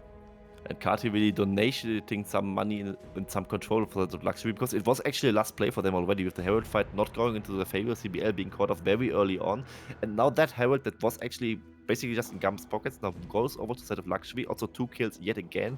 I think one of them went to Vit and another one went to, I think it was Koted's first kill this time. Either way, that was not really what Carti planned to do, with him not getting out of the Karma chain, not using Killer Instinct to any way. Maybe there also was no way for him to really get out. But that's something that really shouldn't happen too often, because he is the main damage threat right now for the side of GAM. You see again, he just gets snared up. And of course, Graves deals just too much damage to him. With him being down, Style being 0-3, and the Gangplank not really being the consistent damage threat yet. I mean, that cannot just happen a lot more times, because the mid-game fight GAM thought this was a 3v2, but it's a 3v3 because Shine was waiting. They're going to get a kill. A 3-man Solar Flare drop down. Shine still looking to do damage, and Coded has already fallen. CBL now on the run. GAM get the fight. Is a triple kill for Carti as the Void Seeker lands, and now they look to CBL as well. Give him the quadra kill. There's not even a tower for CBL to run underneath, and it is Carti's triple kill. 5-2 on the Kai'Sa. Quadra kill, as you just not said. And this is what happens when Carti doesn't just sprint the team fights. I mean, this is when Kai'Sa really gets to hit. Here we see Luxury greeting a little bit for the tier 1 turret, and of course with the Unstoppable Onslaught coming in, or the Onslaught of Shadows, more to say. And Carti just not getting to hit. The Na, as a mini Na, can't really teamfight that well, doesn't get Mega Na off, so there's no really CC ultimate that really can buy some time, buy some space for them, and GAM can just run them out one by one, and even the Karma is not really doing them any favors with the movement speed buffs. Especially if she dies early, there's not really much to do. And Blazes started 6-1, 6-0 in the Graves, basically. Now failing a bit to translate those leads, but can we really blame him? I think we cannot. It's more or less just his laners really struggling to do the diligence of what they really need to do in this game. Now, I know this point is a little bit outdated, but I wanted to bring it up because otherwise I feel like I'm casting an unfair light onto B. Remember when you asked about CBL, remember when you asked about B's dropping the Ignite onto CBL in that Rakan Leona play? The reason he did that is because Leona, when she Qs, she gains range on her auto attack, so she can actually stun B before the ult touches her, so CBL wouldn't have taken any damage. Very clever. Either way, Ocean Drake taken. Shine, barrel hits. Yeah, barrel hits, and Shine will fall. And it is a kill going the way of Carti. Luxury now on the back foot. They're able to get the second Drake of the game, but we're nearly 19 minutes in, so it's rather late for that second Drake. And now GAM will look to push in the mid lane. Nearly a 4k goalie. Blaze is trying to drop some damage onto Levi, but not nearly enough, especially in that 1v2. And Carti incredibly strong as well right now. Yeah, definitely so. I mean, at least Kota tried to go for the top lane tier 2 to it, but was answered by the TP from the side of Kiaya. Maybe now a flank is coming up from Luxury to really get some reward here. Coated is mega, but is he in time?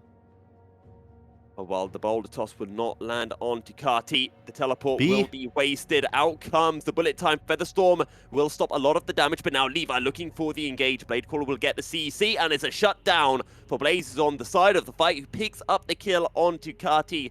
And again, Luxury are always able to pick up a kill here or there. Again, we talked about this mid-game being a little bit unsuccessful for them, and maybe that is somewhat due to the fact that Blaze is role-swapping into this jungle role. Maybe it isn't. Yeah, they're definitely fighting back in this game. I mean, they're literally even in kills. Also, Blaze is still on 100% kill participation on this Graves, and also getting another shutdown will maybe prevent him from falling off too soon. He's just now, I think, going for Cirilla's Clutch, which he just now completed. So he's still very, very strong. And Carti really shouldn't be your sacrificial lamb, as he is your main damage carry right now, and also carrying a huge shutdown on his own. So him maybe not flashing there was detrimental. The boulder toss won't steal the ground, and Coated gets out. And yeah, we see the fight again. It will be split into two sides, because on the other side we had B and the bot lane fighting over. Carti, yeah, you can flash anywhere there. Maybe you can try to turn onto Blazes, but he will just probably shotgun you into the face. So wise of him not to flash there, but him getting caught out there, very unfortunate, of course. And the TP play from Luxury is yet again successful. And I want to see more from them now, though, because they are now on the 2 Drake power spike, and they really should try to go for the soul at some point, because I think just scaling next to GAM is not going to work if you go against 3 tier champions at the gangplank. Well, 11 kills to 11, but a 3k goal leader for the side of GAM, and GAM now looking to siege into this mid lane. It's a final outer tower of the game for both sides that is standing. Avoid Seeker, the powder kegs, none of it landing onto the members of Luxury, as they're just looking to eat away at this wave that comes their way. And now Cody looking to go in. He's got the Mega Gnar coming. He lands an Gnarl, but it's only on to B. Onslaught of his shadows, and Blazes has already fallen. It's a huge quickness from B, who just stuns up 3 members, or charms up 3 members under tower, and GAM pick up 2 kills for 1, and now they turn their attention towards the Baron. Yeah, they definitely can. I mean, with Blazes being down, he's the smite is gone, not also the smite, but also Blazes as a jungler being the main carry of the team, which is a rare sight in recent metas and patches. Is definitely something they can go for. Also, CBL dying with this flash up, not really in a good position. B loves to sacrifice himself for plays like this, because the Baron should basically be free now. Widow has something against it, but look how much damage he already takes before Featherstorm. Yeah, and well, that's just Carti picking up a kill on to Shine. Now, things are going pretty well for GAM, and I talked about maybe it's just Luxury for communication being a little bit off with the role swaps, but let's not forget, this is GAM. GAM are phenomenal. Their team fighting is absolutely immaculate, and here is that team fight in the mid lane. Yeah, here we see again how they really played out. B going over for great quickness, and also I remember Style finding a very good bullet time angle to really do a lot of damage in these skirmishes. Beryl, of course, hitting on CBL, and Coded's Mega Gnar ultimate, very underwhelming, doesn't hit anyone into the wall, and Levi's on sort of shadows really coordinating well to create a distraction for the bullet time to really land. Also, I think Carti landed a decent Void Seeker there to get some good poke damage in, and with that, teamfight was won for the side of GAM. Tier 1 turret still standing, however, but with the Baron buff, I think that is something that is basically inevitable to fall in the next few minutes. Well, GAM continue to extend their lead. That mid lane outer tower will finally fall. And Starl actually has a shutdown despite not having a single kill. He's picked up a lot of assists as of late. Oh my god, that's a lot of damage from the Void Seeker onto Shine. And Levi was having a think about charging in, but in the end had to decide against it. Definitely. So the poke just letting another Void Seeker. I mean, I remember Clockwork saying on Death something about Kai'Sa being the worst Corki in the mid lane, and I disagree. Do that. Yeah, Carti also disagrees apparently. That's just more range, more damage, and you don't really need to reload rockets anymore. But no. Where does Luxury going in stand very aggressively. Solar Flare not really landing onto anyone either. Do Luxury want to continue to aggress? They're stepping forward, but GAM stepping away. Void Seeker well sidestepped by the quick draw from Blazes. And Coated now in a solo split push mission. He doesn't have the Hullbreaker, so it takes quite a while to take down these turrets. I don't think he can do it on this wave yet. And this might just be Luxury dropping their first wave. Maybe they have to just now against all the pressure that's coming out from GAM. Also, it's really hard to face check into a mid lane Kai'Sa that just keeps half-shotting you with these Void Seekers alone when they are coming from the Fog of War. And Levi can just solo out the Mountain Break, which now steps the bleeding to some extent, so there's no solo win condition for Luxury yet. But Vit is having great games recently, even in Yeah. Yeah.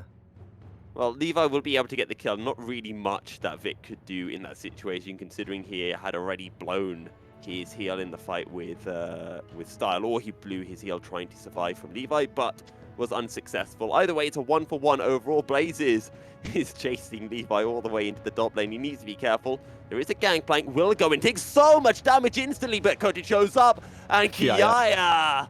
Oh, the Collector coming in pretty clean as well. In the end, it's a 1-for-1 now. Coated looking for Levi. He's got the Gnar Rage Bar stacked up. Carty's got to die under the tower. Shine is still alive. Meanwhile, the Hecarim and Levi still duking it out. They're battling for the honey fruit. And Levi will get enough and will horsey his way out to safety. And that was Shot of Disaster for the side of GAM. I want to remind you guys that Gangplank is about to get buffed on the patch. So, and that was Gangplank without the buffs. And he was still able to just kill this Fat Graves within this 1v2 skirmish. And not a good look for the side of GAM overall, though, as they also overdove on the bot lane with Kati giving away another shutdown. And them being a little bit overzealous as they, without this hero play from Kiaya and Gangplank being Gangplank on the current patch and being a little bit broken maybe, it would have been lost on both sides for the side of GAM. And in their position, this really shouldn't happen, as they are quite firmly ahead now. They just need to be a bit more patient, I guess, with their poke really landing for the side of the Void Seeker from Kati's Kai'Sa and the Make It Rain from the side of Style. But they were a little bit impatient, tried to force it a little bit too hard on the bottom inhibitor, and with that, some gold back into the pockets of Luxury. But as CBL picked up the kill, it's not the end of the world at all for the side of GAM. Well, Luxury now pushing in the mid lane. We've got a Drake in Hello. 3 minutes. My god, Vit takes so much damage. There's another Void Seeker. It doesn't land onto CBL. What is the cooldown for that as we get the engage? And Style is already falling. Surely Style will die, and Shine will pick up his first kill of the game. Levi on the flank. Teleport from Kiaya in as well. But they just focus on Takati. They get the kill, and Levi and Kiaya will have no flank. Luxury pushing the mid lane. Luxury get the inner tower. And now Luxury look for the inhibitor tower. RR and B is low. I thought they could maybe push for more. Kiaya also on the flank. Very interesting decision to go for the TP there. Can just use the cannon barrage to clear the wave, so it's not really anything detrimental for side of GAM. But they are really doing a little bit of trolling here, and just now lost both carries in this fight. And without them, they can Limit definitely testing, not fight it. Quincy. Limit testing it. I mean, I don't give them that excuse too much, because this is one of the worst teams of the VCS, and them also like role swapping in between series and even before game one, and they really should look better in games like this.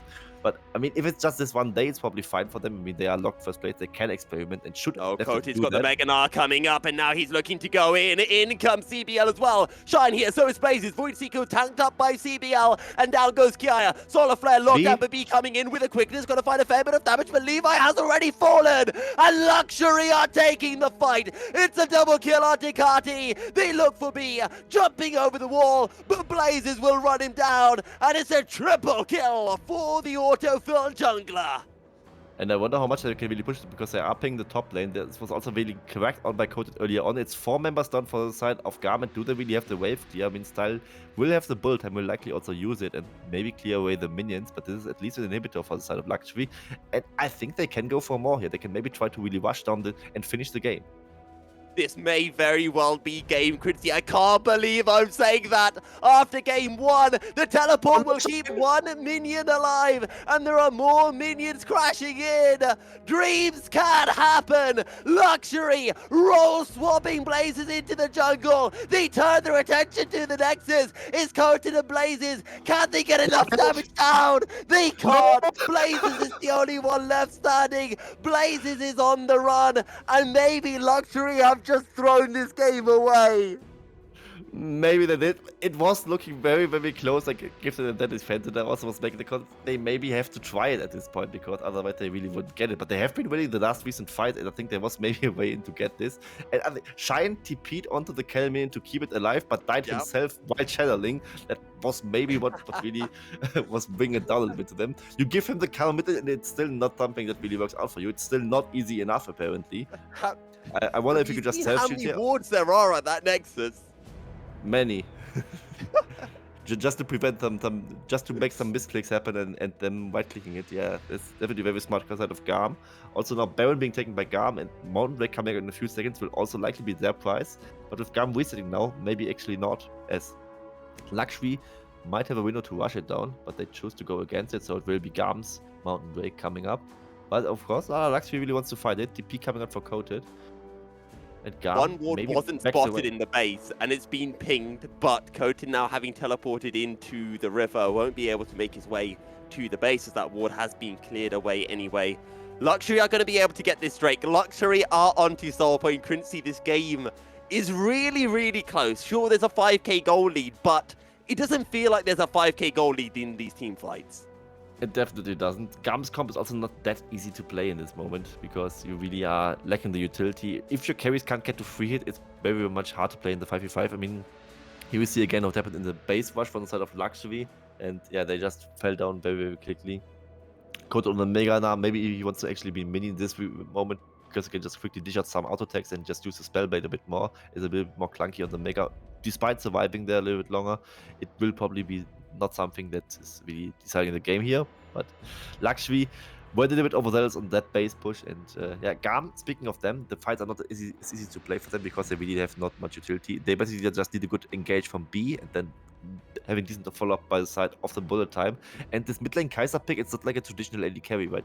It has some decent DPS, but it really needs some time to ramp up and needs to let some Void Seekers before the fight really even starts. In a straight up 5v5, it's not that strong, especially if it gets engaged on by someone like Blazes, who's enchanted by the Karma, or maybe even bit on the crit Zaya, who also scaled fantastically into this game and is now one item away from full build and will definitely hit like a truck. And yeah, Luxury definitely has something to play for in these 5v5 fights.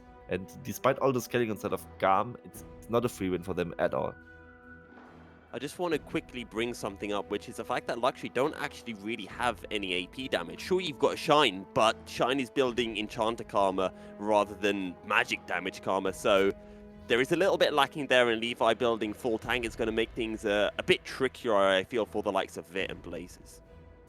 Does so, but on another note, you have also the Menina just going for the hyper damage. It's percent HP magic damage, and Blazes can just kite around him, so maybe that's something that doesn't really play a part here. And Levi is still not that tanky, right? He's on the chem tank plus Deadman's Blade. The other items are not really doing him any favor against all this physical damage coming in. But of course, if it goes super late game, I think it can play a part to really make it hard for the side of Luxury to deal any damage to him. But other than that, you don't focus Levi anyway. He cannot one-shot your whole team with this more mana Hecarim build. He can 1v1 basically anyone. Karti now having to use his flash. And GAM is struggling to find the angles.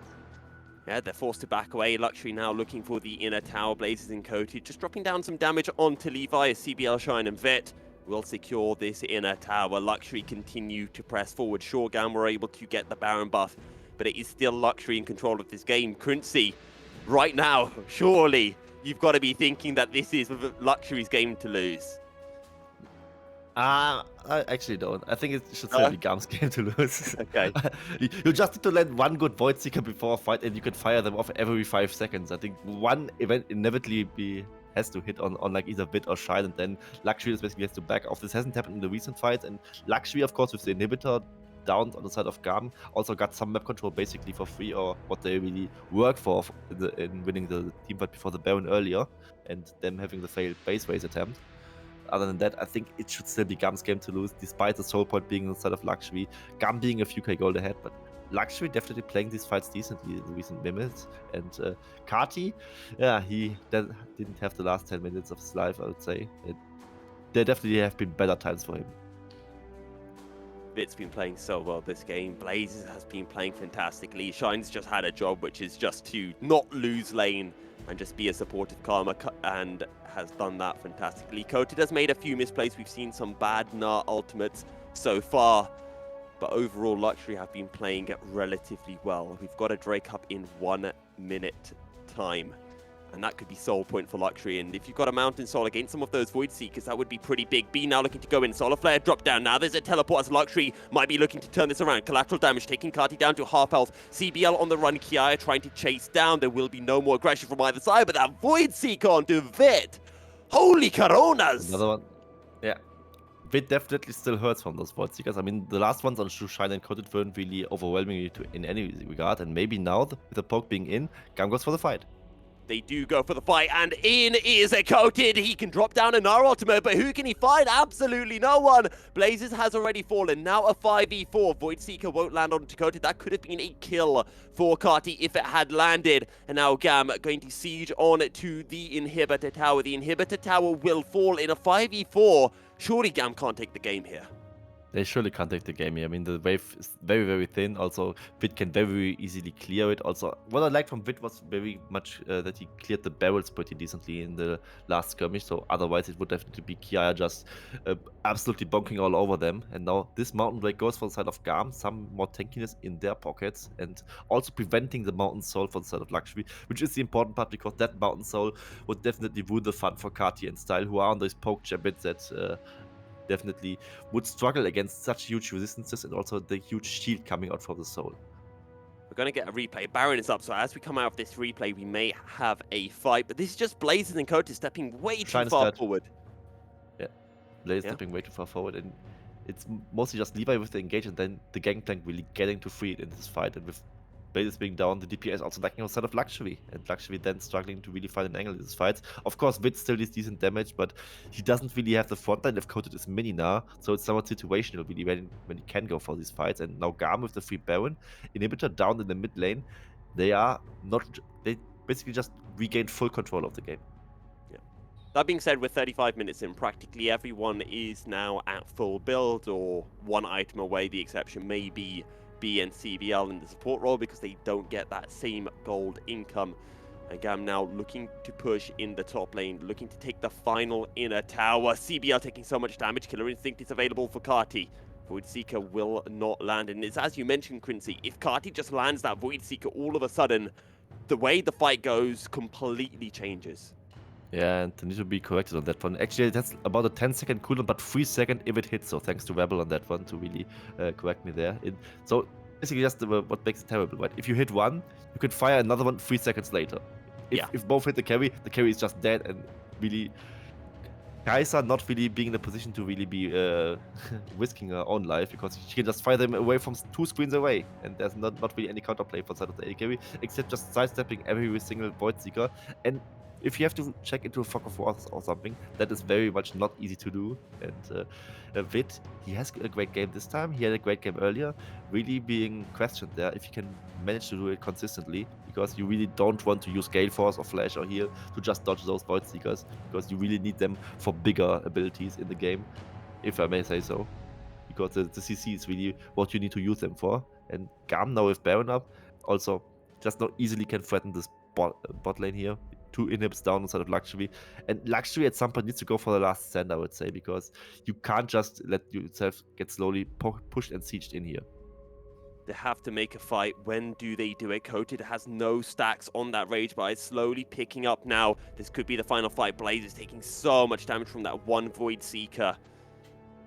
GAM continue to push. They have that Baron buff. They're looking for this final Inhibitor Tower, and then the access to those Nexus Towers is, well, limitless.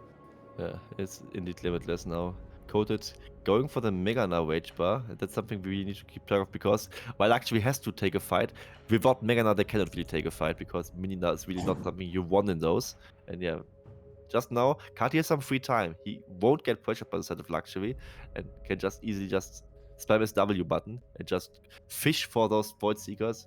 And yeah, if they land, they land. Definitely nice damage coming out. And now Coated is Minina again. An easier target for Void Seekers, and also not a good team fighter. Still throwing out the double daggers, trying to pull them in. Luxury just waiting for that perfect opportunity to go in. If they win a fight, if either team wins this fight, it could be the final fight of the game. It most likely will be the final fight of the game. There are minions crashing in for GAM in the top lane, super minions onto the Nexus towers, but again, Luxury forced to back away. Cardi keeps throwing out Void Seekers, and Luxury are forced to continue to back. A Redemption drop down. Coated is out of this one. Surely the bottom lane inhibitor will fall.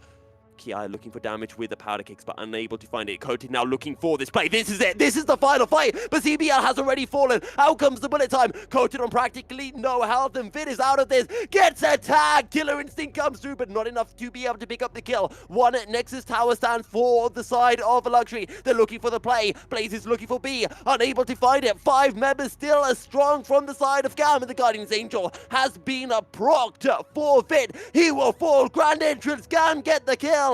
And GAM can look for the base. 3 members left for Luxury. Make it 2. Another Void Seeker lands, and GAM go in. Style will get the kill onto Vit, and Coated is the only member who is left standing. GAM will get the 2-0.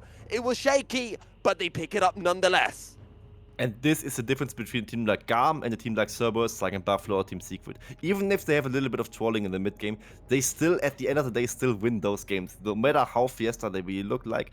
I need to apologize to Blazes, maybe personally, because I was really doubting his Graves and he was having a fantastic early game on it. Yeah. Maybe not the best mid to late game, but either that, he was a very decent threat. And I think GAM, in the last few minutes, they were definitely tryharding for this game and playing it by the book, with going for that bot lane siege, with the inhibitors being down, and just slowly pushing them in. And GAM was probably sweating more than they initially thought they would need to do. And with that, I think GAM definitely deserves a 2-0 victory for them. But Blaze is definitely showing that he can do some damage if he ever happens to get out of it.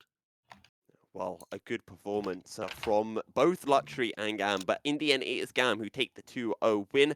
Quincy, thank you very much for the cast, and with that, we'll be throwing over to Rebel and Tim on the analyst desk, because it almost feels like Luxury in Game 1, they said, you know what, we're not going to go with our Super Saiyan strat, we're just going to go with our base strat. Game 2, when GAM are unsuspecting, that's when we're going to put Blazes in the jungle, Tim.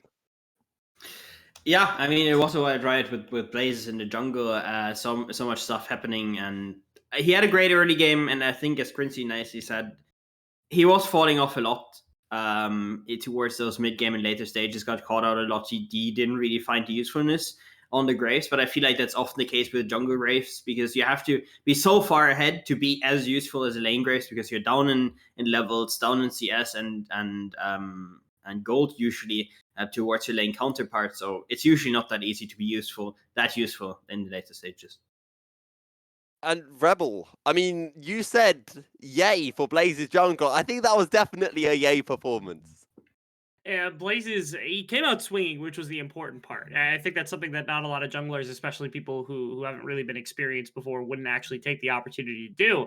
But Blazes didn't sit back and wait and try to play like a standard game alongside Levi. He really did go attacking to kick things off inside of the game, and attempted to spread that advantage just as fast as possible throughout the remainder of the map. The problem is there were just so many threats from the side of GAM that, again, you think about what happened in the later stage of the game, it really did just come down to an artillery battle around the bottom tower, where like Kadi's just dropping W's on people doing half their health bar, or they're just playing Dance Dance Revolution trying to get around those in the barrels. Like it doesn't matter how good of an early game you had in that sense. When you're outranged like that and outgunned like that in terms of damage, it's just never going to turn out in your favor. So it's unfortunate, because it was a really beautiful early game that came out from the side of Luxury. It was a really competitive early game. Taking a game to 40 minutes is not something anyone would have expected today, but ultimately, again, GAM's composition and the way they were able to kind of pull things back in the middle of the game was quite nice to be able to put them back in place. As you mentioned, very long game, probably the longest game that we might even get today. I want to get this out, and I know this might be taken as sour grape somewhat, but I want to get your honest opinions on this. If Luxury didn't try to get the base, if they had just backed away, do you think they would have won that game? No. I mean, Kiaya tried his best, to be fair, because he can't count, obviously. And the crazy thing is, right, his item build, he had 40% crit chance.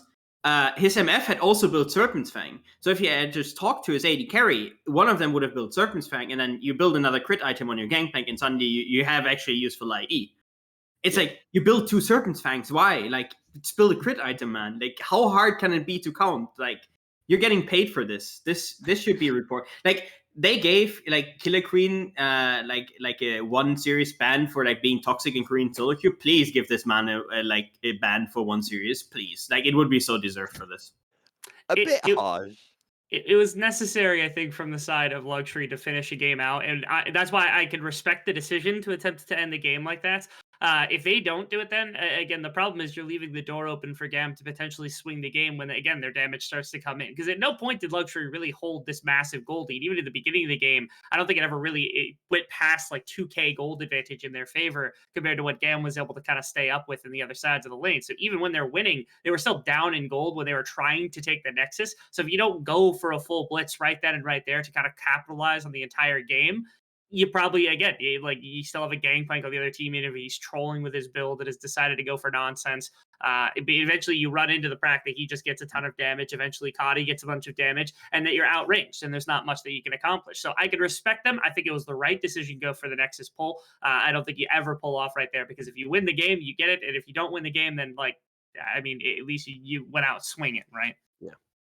Also, Um, it should have. Sorry if I can Oh, no, stop go in on. for a second. It should have been a win. I think there were 2 massive misplays. I mean, one was Shine, who had the right idea with TPing on the super minion, but still was in the MF ultimate and got himself killed. And then Vit also tried to chase down the MF later on, took turret aggro and took like 4 turret shots, nearly died, had to ult for nothing basically. So like if those 2 misplays don't happen, and if both of these players like play it cleanly, then it should be a finish. They should be able to close out the game. They just mechanically misplayed in the end, and that just means they lose the game.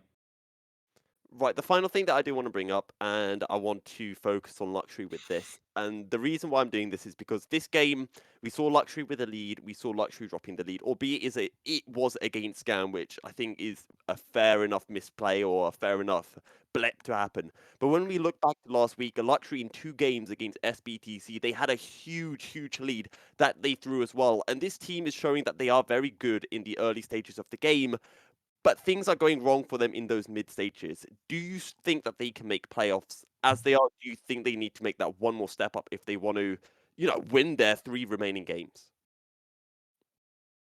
2 remaining games, sorry, not 3. Yeah, sorry. Rebel, I'll get. So first off, this was 2 questions, which was, can they make playoffs? No. Can they win their 2 remaining games? Their 2 remaining games are against Team Secret and Team Flash, or my apologies, not Team Secret, Team Flash. Team Secret and Cerberus. Cerberus has been floundering. I don't think a win against Team Cerberus is completely unrealistic. In fact, actually, because they're sitting at like 4 and 8 now, it's entirely possible that if Cerberus just continues to fumble the bag, that they actually tie. I think it's going to be really hard to pass up SBTC and Team Secret as the split kind of comes to an end with all with the teams that those 2 are playing right now, especially Team Secret, and SBTC's been on a hot streak as well. So like it's really difficult to pass those 2, but I don't think it's unrealistic to expect them to be competitive, if not win one of those 2 remaining series. And if they can do that, again, that pretty much kicks them to make sure that like Team Flash especially doesn't kick them out of the guaranteed spot for next split, have to send them to relegations, that kind of thing. And Tim, your thoughts on Luxury's performances and for the remaining 2 weeks? I mean, specifically today, I feel like it was such a weird day, because game 1, I think, was mostly down to Shine not really finding any leads, and then Blazes had a good performance, but Levi also sprinted it as hard as he could in those first few moments, and usually as a jungler, games become really easy when the game state is winning for you, right? When you get ahead easily, and he was basically gifted 2 kills in the 1v1. I don't know why the hacker room thinks he can 1v1 a Graves ever, especially around level 3. So like, he gets gifted 2 kills. He gets, I think, even gifted a 3rd one a bit later on, and then the game becomes pretty easy. So I wouldn't say that today was too much of a heading for how the rest of the split goes, because I felt like GAM probably had one of the worst series in probably the recent 2, 3, 4 weeks. Maybe even the split, honestly.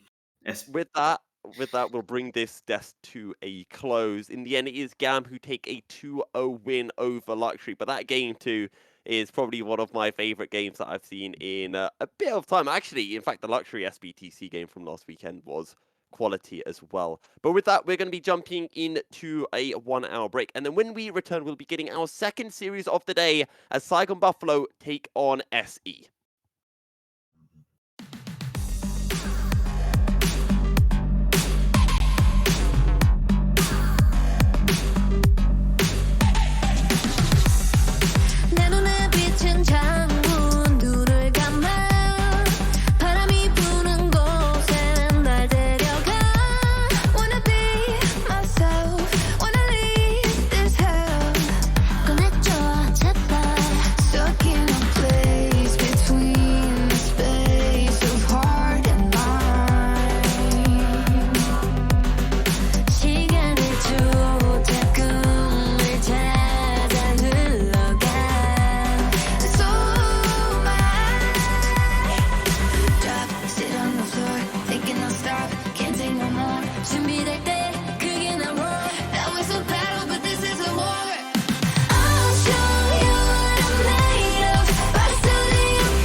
I'm not, 'cause today I'll show you what I'm made of.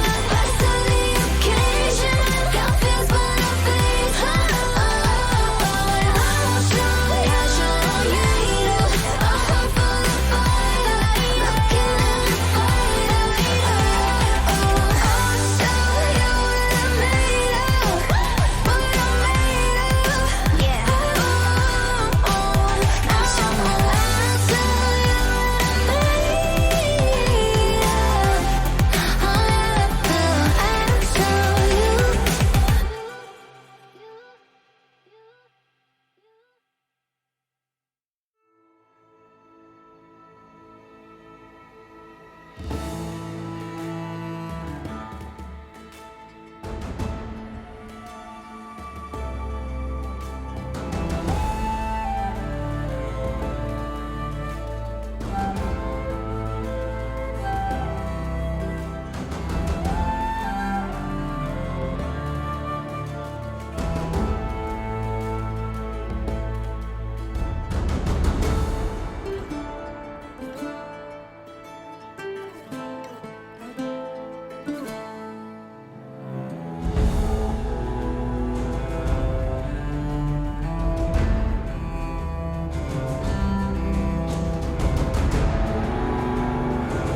Strap in for a long one. We got everybody on one. Now you coming at the king, so you better not miss. And we only get stronger with everything I carry up on my back. You should paint it up with a target. Why would you dare me to do it again? Come get your spoiler, but we're taking over. We're taking over. Hey, look at you coming on, name you ought to know by now that we're taking over. We're taking over. Hey, maybe you wonder what your future's gonna be, but I got it all locked up.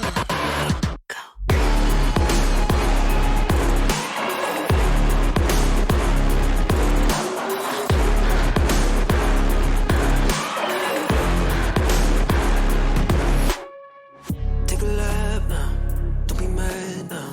Run it back, run it back. I got bodies lining up, think you're dreaming of greatness. Send you back home, let you wake up.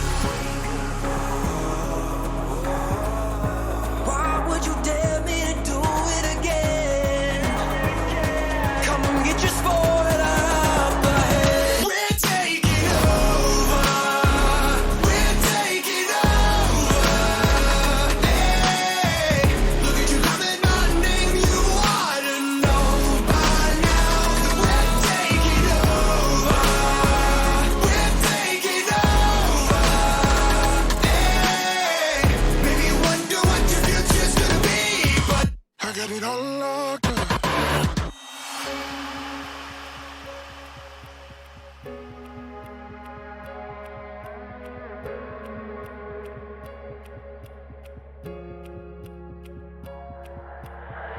在以后，除了是傻子，还有其他吗？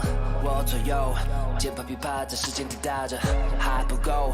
你的固执让我来守候，哪怕太迟也不想以后。就在这时放肆的打斗。I got the heart of a lion, I know the harder you climb, the harder you fall. I'm at the top of the mountain, too many bodies to count. I've been through it all. I had to weather the storm to get to the level I'm on. That's how the legend was born. All of my enemies already dead and born. I'm ready for war. They know I'm ready for war. I told them we're taking over. We're taking over.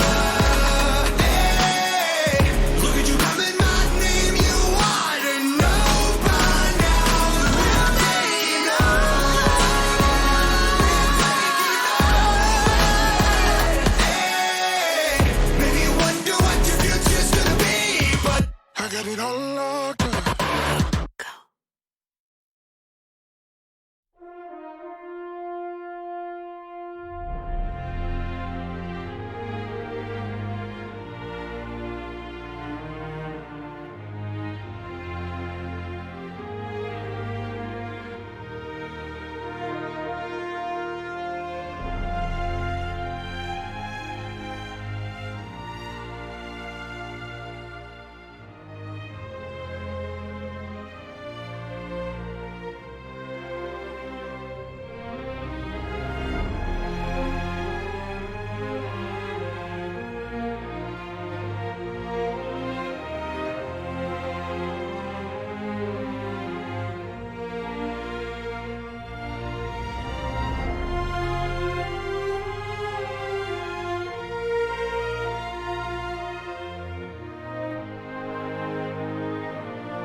Drop a rock into the water, watch it ripple. Tides turn quick, just keep your head on a swivel. Competition getting stiff, I'm here to make you wiggle.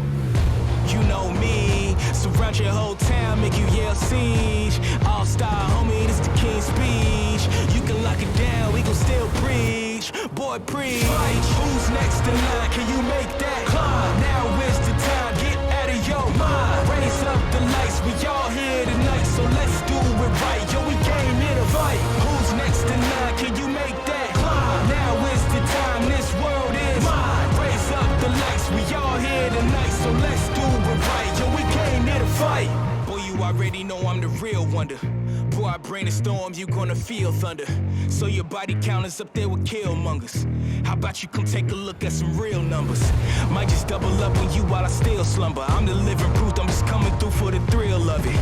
Room full of all-stars, we all guys. Somebody gotta be Zeus, I'll take charge. Fight. Who's next in line? Can you make that climb? Now is the time, get out of your mind. Raise up the lights, we all here tonight, so let's do it right. Yo, we came here to fight. Who's next in line? Can you make that climb? Now is the time, this world is mine. Raise up the lights, we all here tonight, so let's do it right. Yo, we came here to fight. Positive, negative, I'll take charge and shake eyes, remain great while I pay homage. They always said that pressure can make diamonds, so keep climbing all the way up, that's where you'll find me. Right next to the legends, I go off my brethren. Said goodbye to the old me, I'ma make sure that you know me. After this here you gon' owe me. Didn't choose a game, it chose me. You know what G-O means to an OG, let's go. Fight, who's next in line? Can you make that climb? Now is the time, get out of your mind. Raise up the lights, we all here tonight, so let's do it right. Yo, we came here to fight. Who's next in line? Can you make that climb? Now is the time, this world is mine. Raise up the lights, we all here tonight, so let's do it right. Yo, we came here to fight. Who's next in line? Can you make that climb? Now is the time, get out of your mind. Raise up the lights, we all here tonight, so let's do it right. Yo, we came here to fight. Who's next in line? Can you make that climb? Now is the time, this world is mine. Raise up the lights, we all here tonight, so let's do it right. Yo, we came here to fight. Yeah. Get your back off the wall. Come on, yep, come one, yep, come on. Get up, yep, get your back off the wall. Come on, yep, come one, yep, come on.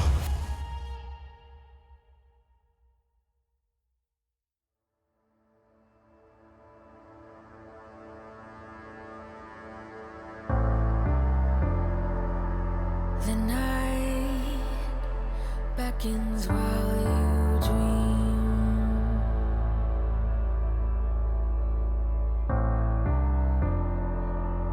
A life never lives in peace.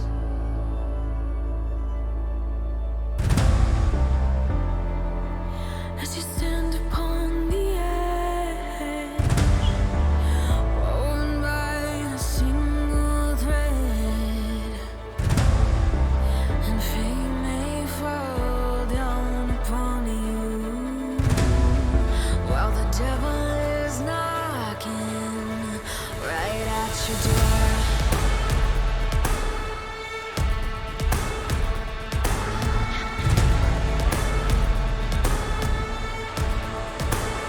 So are you restless? Each night you hear the drums roar. Awaken, awaken, the voice begins to call you while you hunger. A taste of destiny you're searching for. Awaken, awaken, the fight is at your door. Take up the cause.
welcome back, everyone. We are getting ready to head into our second series of the day. It's our 4-day week, our 8-series week, and we are just at the tip of the iceberg. Game 1, Series 1 was absolutely fantastic between Luxury and GAM. Game 1, maybe not, but Game 2 was marvelous. Our second series, though, is incredibly important as SE take on Saigon Buffalo. Saigon Buffalo almost have playoffs locked in, but SE could theoretically take that final playoff spot away from them. On the analyst desk alongside me is Quincy and Rebel.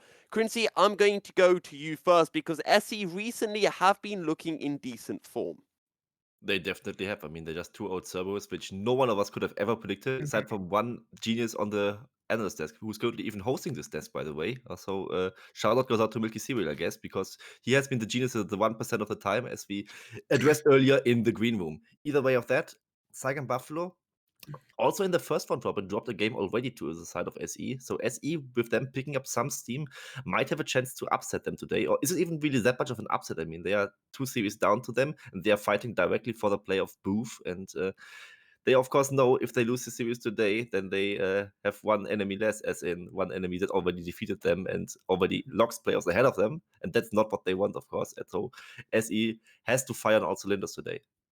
Yeah, SBTC Esports are in a really good position to try to make themselves really a big contender for that final playoff spot, even if they don't necessarily take it away from SGB. And SGB kind of wants their playoff spot locked. As soon as they take this one, there's nobody that can kick them out of at least the 4th spot in the ending of the split, depending on kind of even how things end up, which would be a great place to find yourself if you're on the side of SGB as well. So the stakes are pretty high. Walking into a series like this, which is we're pretty early in the split for things to really start feeling like they should have ramifications like this, but we're actually only about a week out from the end of the split. So. In fact, we're actually less than a week out from the end of the split because I think next week our games are on Tuesday and Wednesday. So Yeah, in 6 days. time, the split will come to an end. I want to talk about meta because Saigon Buffalo are one of the teams that I think we praise the most as having some of the cleanest drafts and being very flexible as well with some of the picks that they do pull out. And we talked in the first series about potentially seeing double enchanters, maybe seeing something like the Seraphine and the Soraka. Rebel, do you think any team or either of the two teams would be capable of utilizing this? And if so, which ones? See, I know you're baiting me with this, and the reason why I know this is because I've talked about it on other desks before, which is that at one point, Froggy had the best Seraphine in the entirety of the VCS, which was like, he was like 5-1 on the champion or something like that, had a great game where even when they lost, and then it was permaban from him for the remainder of the split. The champion is disgusting. I don't know where it is. And Taki can play Camille support. I'm certain that he can play 100% the Seraphine at the support role. In fact, I'm pretty sure they went back and forth playing the champion between both roles when they had it in the previous split back in like spring 2021 when it was something that they had used to actually get to that playoffs and ended up taking the number 2 spot. So I would like to see it. I think it's a great pick. I think it's a great thing to actually throw into a composition like this. And I think it's something, another angle that, Saigon potentially look at. From the side of SBTC, I'm liking what they've been actually doing the last couple of weeks. I think things are firing on a couple of cylinders, so I wouldn't shake things up too much, especially since 2T is already a little bit fickle in the mid lane. To me, it's the one big question mark they have remaining on this squad for performers, so try not to shake up things too heavily for 2T. If it's not comfortable, it's not comfortable. And Quincy, your thoughts? I mean, first of all, you weren't on the desk before, so I'd like to get your thoughts on actually having the double enchanter in part of a team composition. I mean, it's definitely something you can pick up. I'm not sure though if you really should bring it out right now because it's still a regular split and you still haven't locked your playoff spot. I mean, why fix something that isn't broken right now, especially for sort of SGB, right? I mean, we would more than expect them to pick it up if any team picks it up at all because they are like the most diverse team considering their drafts, even more diverse than GAM overall, I dare say. Maybe with B picking up some enchanters recently, that's not the case as much right now, but if a team picks it up, it would be them. I mean, this is the team that plays Camille support, plays Silas support, so if any team, it would be them. But they could just still play standard, get 1 or 2 more wins, and then they would have playoffs locked, or in this case, have this one win under the belt, and they would be done. So I would not expect them to pick the Enchanters bot lane right now already. Maybe for playoffs, you could prepare it, and then just bam, surprise, you can play it, and the other team is dumbfounded and loses one game of it instantly, basically, because they aren't really prepared to play against it. for the Vegas split, I would not advise them to pick it at least, because why not play standard anyway? Because if you are on your A game as SGB, play standard, you should win the series. Now, I want to talk about some of the potential flex picks that we might see. Well, I say flex picks, some of the interesting picks that we might see, because we know Saigon Buffalo have had a tendency to play some interesting champions. Rebel, you already highlighted that Camille support that Taki has played. But when we look up towards the top side, we know that Hasmed is quite well known for his Akali, his Kennen. But recently he's been playing some of that vein as well. Do you think this is another series where we see Hasmed looking to that vein, or maybe even some other fringe champions? I am 100% in the boat that we will not get Vayne top today because Enper will not let him play that champion freely. See, the thing is when you're playing against kind of bricks across from you, some of the good options are like Pun, who likes to play kind of like brick type champions that sit there and just absorb pressure in the laning phase. If you're playing against Ryuk on a Renekton, something like that, if you're playing against like Coded and he's doing something lazy for the day, you can get away with Vayne top lane. Enper is a performer. Enper will pick anything that he can. He'll counterpick your ADC like Vayne top with something even crazier and kind of just beat you in a hands battle, which I think he's more than willing to take against Hasmed, because Hasmed's split has been good but not great. And Enper has been having an amazing split where he's shown up against even some of the better top laners inside of the league. So I don't think we get anything too crazy. I think Hasmed, actually, there might be a contested counterpick for top lane if they're really wanting to play up towards the top side of the map. And I think that's understandable from both teams, because Hasmed is a very good player, but Enper to me has been the one really, really big bright spot for SBTC. Now, I do also, what was I going to say? I actually forgot what I was going to say. I had a talking point, and then it just dropped completely. Draft coming up. Let's look towards the mid lane. You talked about 2T being a little bit potentially shaky for SBTC in some series. And then you got Froggy on the other side. Christy, I'm going to go to you first, and then Rebel can follow up with his points on Froggy. What have you made of 2T so far? Because 2T, while not technically a rookie, as he had a couple of games for GAM in Winter Split, those have been his only professional games prior to this split.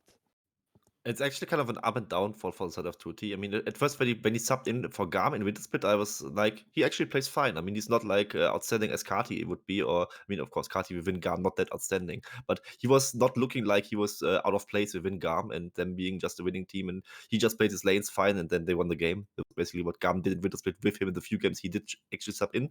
So I was like, him getting a starting spot makes a lot of sense for another middle of the pack team, I would say. But then as he joined SBTC and saw the first few series, like Artifact absolutely exposed him in the first series where they played against Team Secret.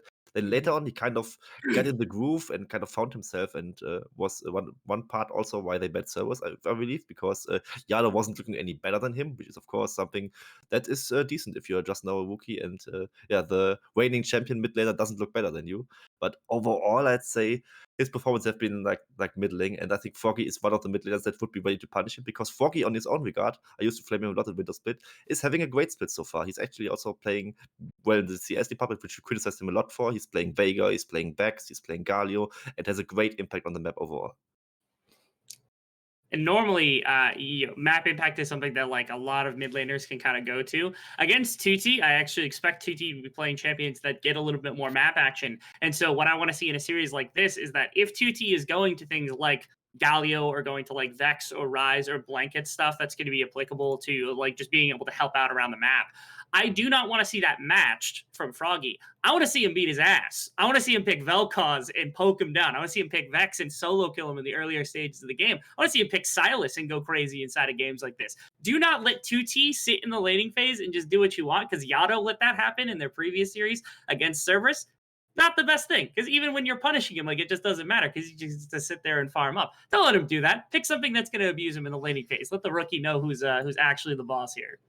Now, we are getting into picks and bans, so Rebel, I just want you to clarify this point, because I always like how you phrase this for Froggy, because I'm nowhere near smart enough to do this. How do you want to see Saigon Buffalo play with regards to Froggy? Because so often we see him on those roaming champions like the Galio, but you tend to prefer when resources get put to Froggy. It's about playing into mid lane as opposed to breaking out mid lane, as opposed to letting mid lane roam with you, right? It's the difference between Twisted Fate, between having like a control mage where you can move them out and about on the map, and between having a Vel'Koz, which abuses the laning phase. This series, I want to see him left alone. I kind of want to see him pick something. Again, I've gone to Vel'Koz 3 times, but it's my favorite example of a champion that can just kind of like poke down an opponent in the mid lane.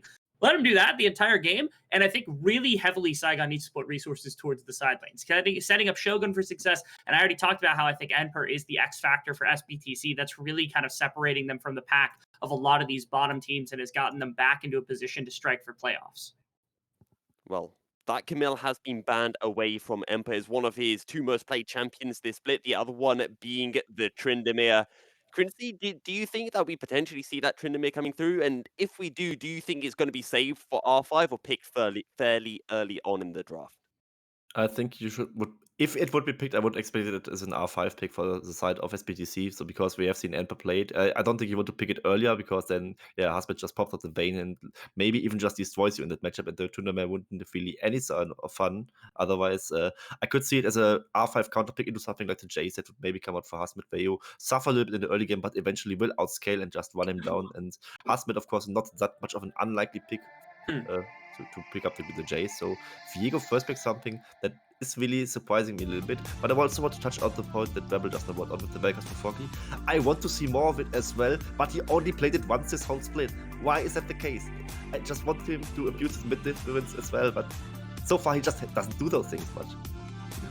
I think it was last year that he played it, because I'm looking at the stats from this year. I don't see a Vel'Koz game. There's a Malzahar game, but that is all, as we see the Viego being locked in for BJ. SBTC looking to go for domination in the bottom lane for Celebrity with his Caitlyn lock-in. That's it's really curious to me whether or not they're willing to kind of isolate their laning phases, because if you play for Caitlyn, you ideally want to play into the Caitlyn as much as possible for DNK, which is not a strategy we often see them employ, because to me at least, when this team is really thriving, it's not when they're putting a bunch of resource into Celebrity, it's when they're setting up everybody else to kind of do work around Celebrity, and he's more of a passive like number 2 type carry inside of a game. But here they actually kind of say, hey, let's put resources in the bottom side and see what sticks, which I don't think is a bad challenge into Saigon Buffalo. More so, it's just an interesting strategy that's coming out from SBTC that's relatively new for them compared to anything else, especially when we've been talking about how, like, okay, Froggy could try to stamp out 2T, and then if you get a solid pick inside of the top lane, like being able to set up Hosmid over top of Emperor becomes a contestation of like top side of the map versus bottom side of the map, and we've seen Saigon win games like that before. Now this Karma is being locked in, also would like to highlight the fact that Shogun not necessarily a big Jhin player, just 1 game on the champion so far this split, and that Karma is definitely flexible. We could be seeing it going mid, we could maybe even seeing it go top for Hasmid alongside in its traditional role as a support. But SBTC will lock out their bottom lane with a Nautilus to pair alongside the Caitlyn.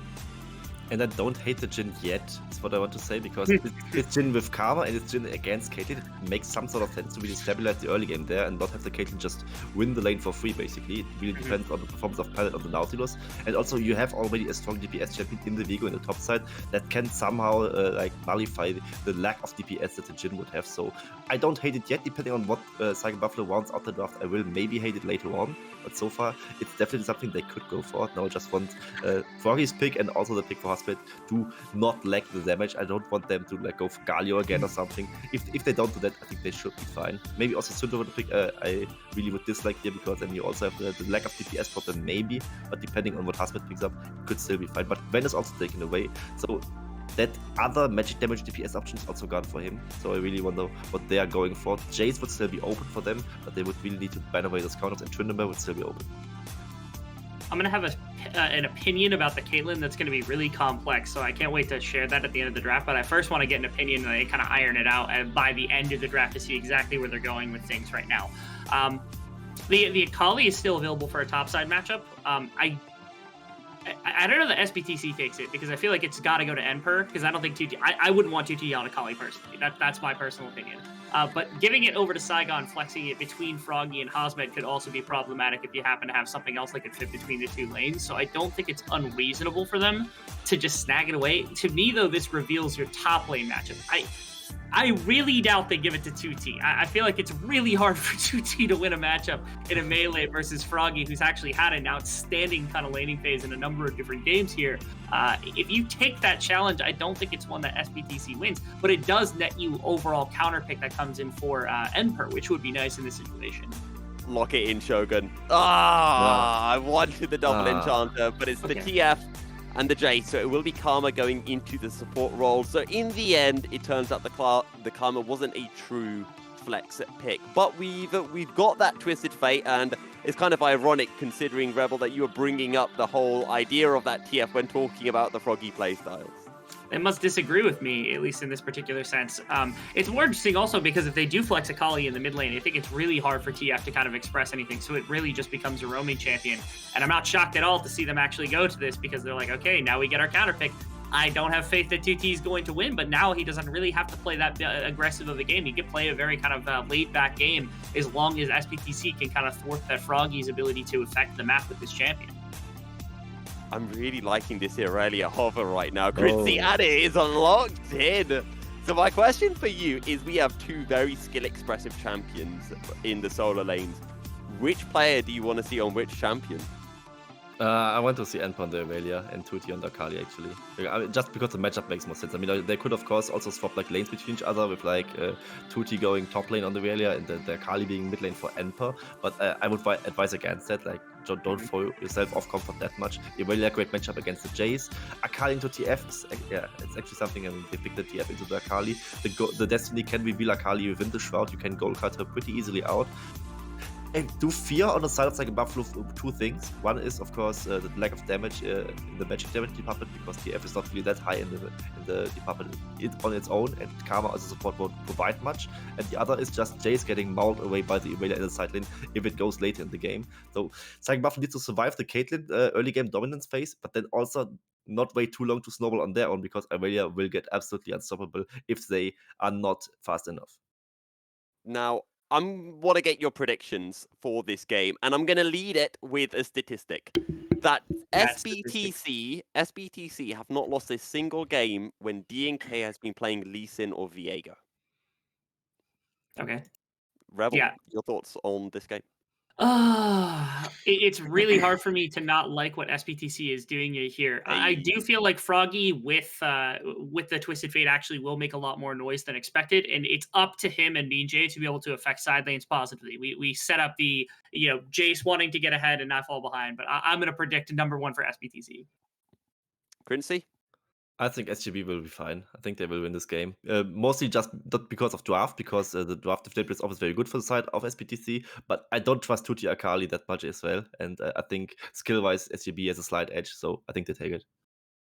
Thank you very much for that, Rebel and Quincy. And with that, we are heading into the first game between Saigon Buffalo and SBTC. But more importantly, I am joined by Coach Tim in the commentary booth. And Tim, it is your first time in the commentary booth here for the Vietnamese Championship Series. How are you feeling about it?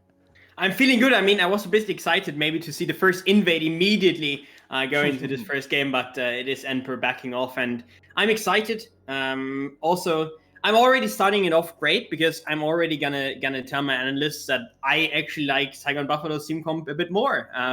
Okay. I think I really like those long range pick team comps together with the Viego, because with TF, with the Jace range and the Jin and Karma follow up, you have great possibilities for resets. And then if I look on the other side, you have Akali, Lee Sin, Irelia. Those are great champions to actually get resets on as Viego. So if they can one-shot one of those frontliners with a high range and pick potential, I think it's good team fights for BJ. So for Saigon Buffalo, it's all about trying to get that first kill in the fight, trying to get the reset, all of the damage onto one member. We'll see whether that does happen. Now, an interesting fact that I do want to bring up for this series is we talked about how important this series is in terms of playoff hopes, as Irelia trying to trade against Hasmed's Jace, but Hasmed has range and is just able to bully out Emperor off the back end of it. So, both of these teams are the only two teams in the split who have taken a game off GAM. Just one game for each of the teams. Yeah, it's interesting that both of these teams have really high highs, right? I think that's what's telling us. So far, SBTC's lows were maybe a bit lower at some points, but specifically in the last few games, they were really outstanding. And we're looking at just a top lane here in Emperor, and I'm so excited to see his Irelia, because Irelia specifically is a champion that can turn games on its head on its own, basically. But first, we see maybe a bit of a bot gank here. DNK was hovering, but a good ward hit to spot it out. So I'm excited to see what Emperor can do, but I think he's getting shut down already. Well, BJ looking to the top side. BJ has been magnificent in Spring Split so far. Emperor flashing away. One more auto is enough, and it comes through. Harsmed picks up first blood, and 2T's teleport is a little bit too late to be able to pick up one kill off the back end of the fight. Saigon Buffalo start the game strong.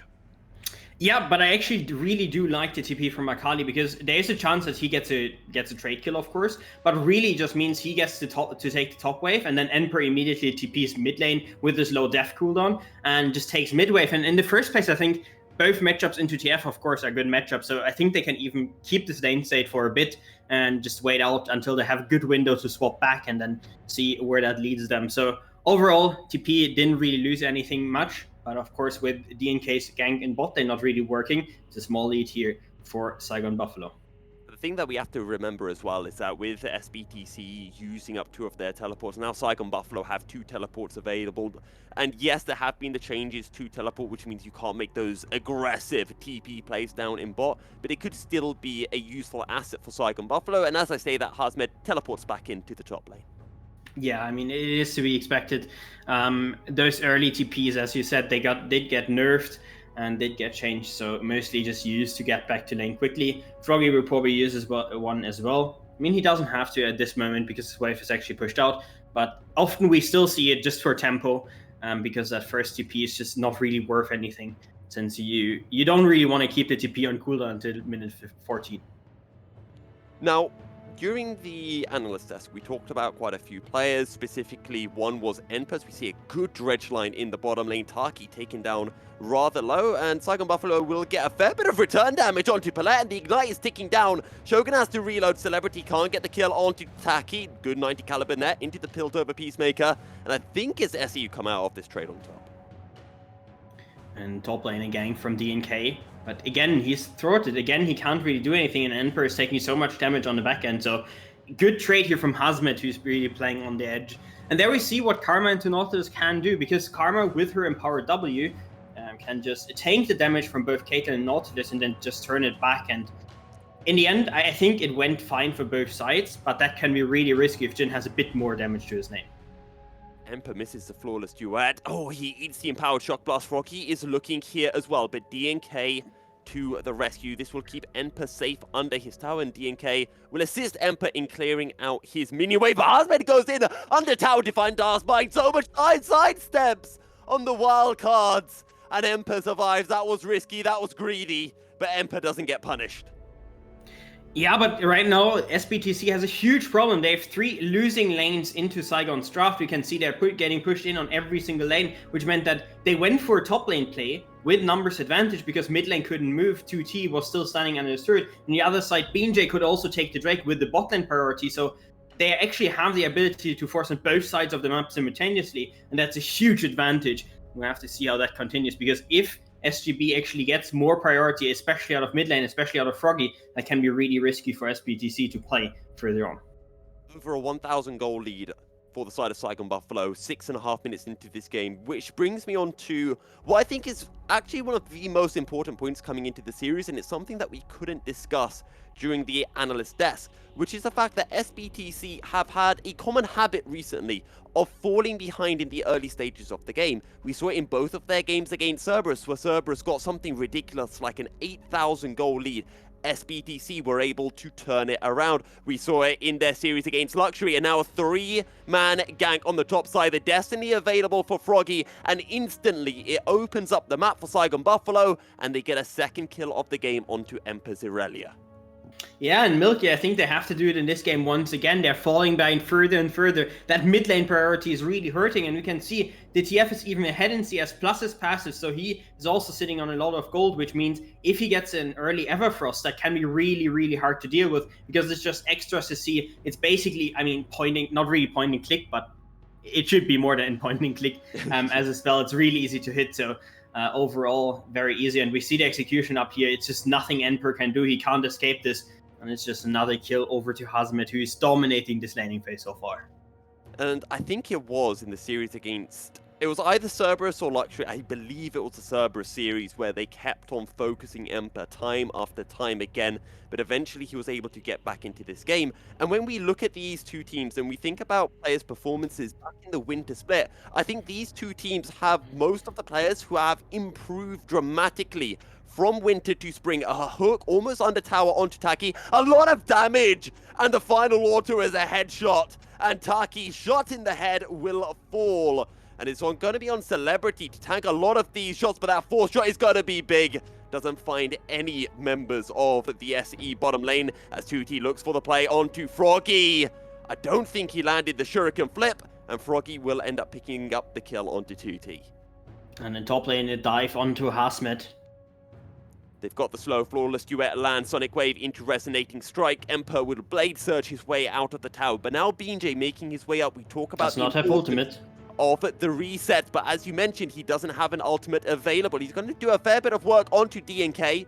Emperor not willing to help out in what was a 2v1, so it becomes effectively a 1v1 good flawless duet, but I think BJ was able to sidestep it. Under tower, BJ ends up picking up the kill.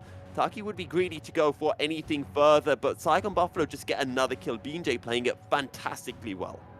Yeah, and we've seen this Viego and Lee Sin matchup so often, and it should be the Lee Sin getting it in early game, forcing over and over again. But so far, it's BJ on this Viego, just dominating the jungle through and through. And you can see here in mid lane, 2T was trying to get the outplay in the end, got killed by the red buff and the red smite, and just got run down. And that also means that Herald's going down, and probably first turret is also going down, because you can see with especially Hazmet or even Froggy, you can have a lot of damage on towards those turrets. Can easily take them down and get a first one. Probably on top lane, I would expect Froggy to push out, take his ultimate top, and then maybe go for another dive onto Emperor, set the Herald, and get the first turret. And now BJ looking towards the top side, looking to make this dive onto Emperor, who just can't catch a break. Already 20 CS down, has the Rift Herald available, and this might even be a 10-minute tower fall. Teleport from 2T to assist onto Emperor, but this is a 3v2 as Froggy has made his way up with the Destiny, but Saigon Buffalo will back away. Meanwhile, we've got a play on the bottom side. You make an aggressive play on the top side, Saigon Buffalo. SE will make one on the bottom side. It becomes a 1-for-1 as DNK ends up falling. The Curtain Call will find a slow onto Palette. This will allow Froggy to get into range, landing the gold card onto Celebrity, into the Deadly Flourish. The autos come through and Celebrity has nowhere to go. It's an easy kill, another gold card. Now it's on to Palette. He's got no flash. He's running for his life, but this time it's a blue card. I don't think Froggy actually wanted to go for the gold card, and Palette will survive. And in their answers and in the productivity, there's always SGB one step ahead. They're always just...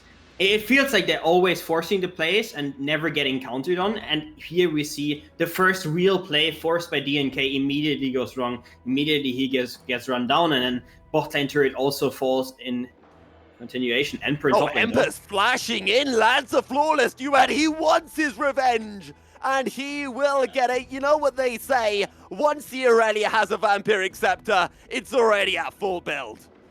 Yeah, I mean, on top of that is plated steel caps as well coming in, and it just giving her that tankiness that she needs. On the other hand, there's already an Eclipse now finished on base for Hazmet, so he should be back in the game because that first item is so strong. Here, we are looking back at the bot dive. DNK going a bit too deep, giving one kill over to Shogun, and then a good chase here from Froggy and Shogun, just being able to run down Celebrity, who is stepping back into the lane.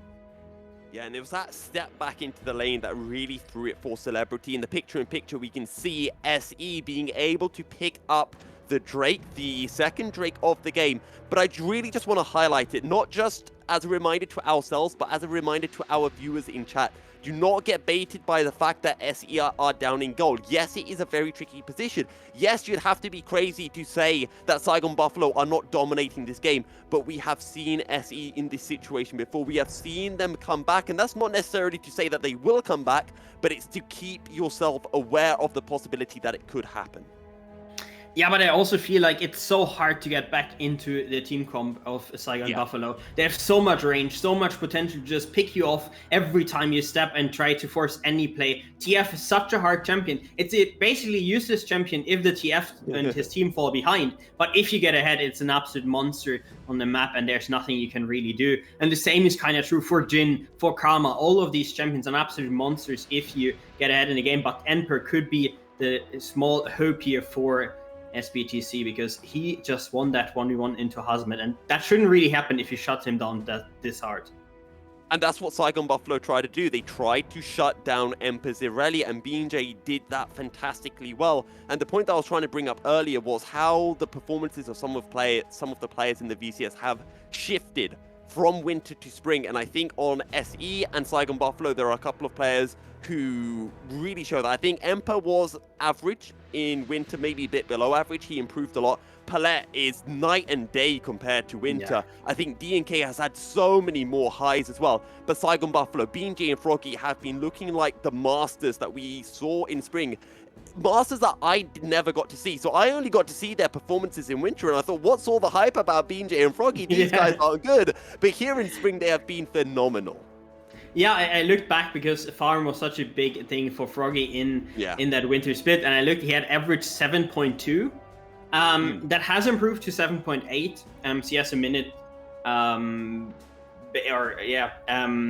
for him, but he's still below most mid laners in the VCS when it comes to farm. But he's also playing a lot of those roaming mid laners, the Galio, the TF. So you would expect him being down a few CS at least. And the gap isn't as big as it was. It was over 1 CS on average per minute that he was missing towards those other top mid laners. That's not the case anymore. And I think that's a huge improvement for him, because it just means you have more gold. And if you have more gold on those roaming champions, you can just make more roams, get more priority, and make sure that your team actually gets ahead. Yeah, I'm just looking back as well to who Saigon Buffalo faced off against last week. Actually, it was against GAM. And I think it was Froggy who had a CS lead over Kati. So he's showing that he can now go toe-to-toe with the best mid laners in the league, not just in terms of mechanical plays, but also in terms of that farming, which is something that maybe was lacking for him a bit in the past. Either way, Saigon Buffalo now find themselves with a 4,000 gold lead. And I'm just thinking where that gold is, because right now it's looking like it's probably going to be mostly on Shogun, as we've got to play on the top side again. Saigon Buffalo being proactive. 2T will use a perfect execution, but is burning down with a red buff. BJ doesn't even need it. Picks up the kill with the Blade of the Ruin King. Yeah, and on top of course, Shogun having good gold advantage, probably it's also BJ in the jungle. He probably has the biggest gold gap out of anybody. He had so many platings as well with the Herald, so he should fairly be ahead. And then in top lane, Hazmat also got a decent amount of plating, so probably a small gold lead there as well. And we can see SGB there just forcing and forcing. There's nothing really SBTC can do to answer, because they just can't keep up with the map mobility that Saigon has. And it's, as you said, when a Twisted Fates team gets ahead, it can become really difficult to play against. If the Twisted Fates team falls behind, it's very difficult to make much happen. But for Saigon Buffalo, they are well and truly ahead. A 3,500 gold lead right now. We've got a Drake up in 40 seconds time, and SE have been able to deny one Drake away, which just puts a 5-minute delay on the soul point, as this is how 2T died. Fairly standard Destiny roam from Froggy. Yeah, and that's the big strength of TF into Akali as well, is that Akali can't go invisible. In her shroud, she's always visible if TF will to stare, which for teamfight just means it's so much harder for Akali to play, because so much of her safety just comes from her W, comes from being able to go invisible and then have that high mobility on a bit of a cooldown. So that is just a huge advantage for the teamfight, and means that 2T will have less impact than we might expect from an Akali, even in the later stages of the game, where often we see Akalis completely pop off. And now Saigon Buffalo crash on into the outer tower. DNK finds a good kick. It's on to Shogun. The Frost drop down, but DNK goes back in. Gets the shutdown as well. Froggy getting damage dropped down onto him. Celebrity flashing forward. Tried to get the kill onto the Twisted Fate, but the reset comes through for BJ. Looking for Palette. Palette sidestepping quite a lot of this, but will fall. Dredgelight comes through, and the Heartbreaker on top. BJ will find another. And overall, it is 4 kills for 4. And now Flashy pushing forward. Flawless duet lands. Can BJ get within range to get the kill onto Emper? Emper going in. Neatly done. BJ, though, still looking for more, and Emper has nothing to dash back onto. It's a penta. BJ with a pentakill. I didn't even see that one coming.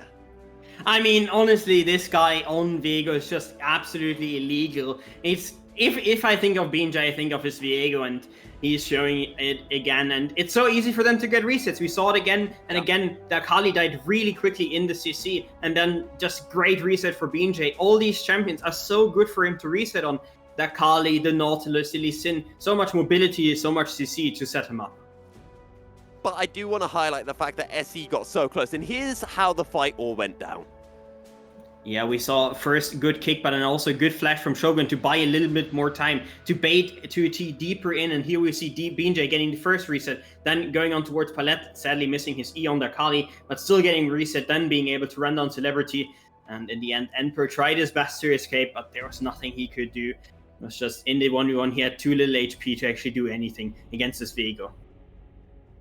And I feel like maybe it's a case for SE that they need to start turning their attention, turning their focus, and realizing that they're not meant to be chasing or trying to focus down onto a Twisted Fate. They have to get on top of BJ's Viego. They have to be able to prevent him from getting these resets. Absolutely, I have to. And I think if this team fight doesn't show that to them, then, well, nothing will really. But I think they will have gotten the message now, turning on to BJ. Maybe also letting 2T run a bit of rampant in the backline, because he only has one item. He's not dealing that much damage. So if Celebrity positions himself well, then I don't think that Akali can do too much against him. And just turn everything on BJ. Make sure that this guy just immediately dies. And I think you can do it well. And right now as well for SE, things get a bit worse when you consider the item point Celebrity having completed their first item, now into that power trough as a Caitlyn. Shogun already on 2 items, and Celebrity hasn't played this particularly badly, but Shogun just being able to, I think maybe got shut down or something somewhere, has more gold, was able to get quite a few tower plays as well in the bottom lane. Yeah, he got those platings. He got the global gold, of course, from all these turrets that have actually died. All the tier 1 turrets are down. On the other side, only one has actually fallen for SBTC. Now a Herald placed in mid lane. They're trying to beat that tier 2 mid lane turret, which is so important to get more control over the map. But look at DNK on the flank, has been spotted out. Now a teleport coming through, the focus onto Taki. They get the kick, depth charge, drop down onto Shogun. 2T looking for the play. Where is BJ? Still alive. He's been able to steal away the soul of the Lee Sin. Emperor will fall. BJ will get another kill. SE will be able to get 2 kills, but 3 of their own will fall. And again, it's SBTC just going too deep, trying to shut down Froggy once again. Why are you going Froggy? BJ was so deep in the fight. I actually thought they would all turn on BJ immediately after Taki died, but then they ended up not going for him, going for Froggy. And that just means he turns around the fight again. He gets Lee Sin, he gets Irelia, and you just can't beat those champions when you have a Viego on top. 15 kills to 10, Saigon Buffalo in the lead. They have 2 Drakes. There is a Baron up, but they can't look for it just yet. They're slowly but surely extending their goal. They seem to be in complete control of this game, as here's a replay of this fight.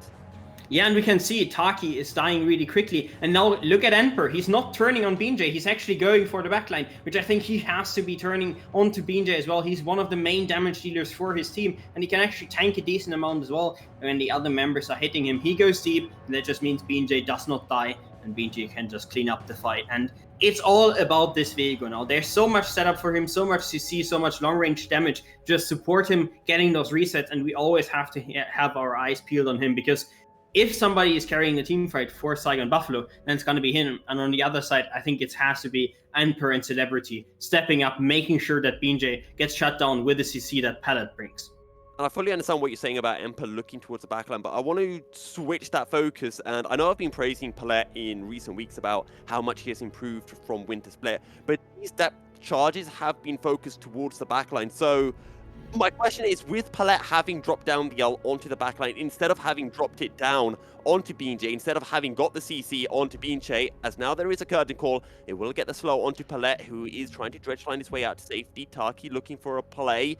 2T just sitting out of vision, but SBTC will not fall. So going back to my point, Is it right for Emperor to look for the backline when Palette has utilized his ultimate on the backline?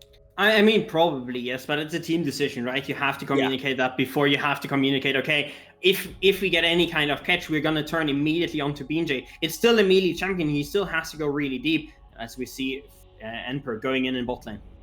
Emperor looking for the outplay. He gets the kill onto Froggy. Does he even care that BJ is around? Now looking to try to heal up off the minions. In comes Celebrity. Can Emperor stay alive? No, he cannot. It'll be a 1-for-1 overall. Dredgeline lands, but the Heartbreaker over the wall takes BJ out to safety. That being said, SE are more than happy taking these 1-for-1 trades. Yeah, and something I want to talk about while the Drake is being taken is the item build of Caitlyn. She built a rapid fire cannon, which in this game I really do not like, because if we look at BJ, look at his items, how much armor he has actually already stacked. You need a lot of Dominic's regards in this game, and he's not going to build it very soon. And if he builds it now, he will have a lot of attack speed, but very little AD, which means your spells basically, so your Q doesn't deal any damage, your W scaling doesn't really do anything. So I think it's just a misbuy here going for rapid fire cannon, because you're going to be hitting close range targets for most of the game. Yep, and that's how Emperor was able to get the kill, but Harsmed showing up I don't think was needed anyway, as the Baron has been started up. Celebrity has fallen. In fact, when we went onto that replay, we saw BJ aggressing towards Caitlyn, but sadly we cut away from the live feed. But back to Alive and SE are as a 4. Do they look to try to steal this? Well, DNK is playing Lee Sin. If you do want to be able to steal away an objective, Lee Sin is one of the best champions in the game to do that. But Froggy and Taki stepping forward, looking to zone DNK away. Now the Destiny's going to come through. DNK, does he go in? Can he find a way in? The curtain call drop down. DNK just eats up all of the damage, and Harsmed ends up picking up the kill. SE now on the run. A gold card lands, but Saigon Buffalo will be smart. Saigon Buffalo will be sensible. They will not aggress any further. They'll take the Baron, they'll take the kill, and they'll leave with their winnings. Yeah, and there's a great Baron call here after the one catch they had in mid lane, I think. Yeah, we can see it right now where they just turn immediately on towards Baron, and we will see them now build up control on either bot or top. It is looking like they're building up control on bot lane right now. Fergie has just pushed that top lane and they're moving into bot lane. Set up vision control deep, and then make sure that you can play with your mid wave, with your bot wave. I think you should just play a 4-1 at this point, with maybe Harsmed in the side lane and Froggy just standing between both lanes, making sure he could support both. It's looking like they're actually moving topside, so they have actually swapped sides, essentially, and doing the same play that I just mentioned, just on topside. Just looking at Emperor's build, 2 items, Harsmed getting towards the 3rd item. This Irelia is fairly strong right now. I don't think it's anywhere near strong enough to be able to match BJ, who now has a Death's Dance as well as a Dead Man's Play, and is an absolute menace. Still yet to die, the only player in the game yet to see the grey screen.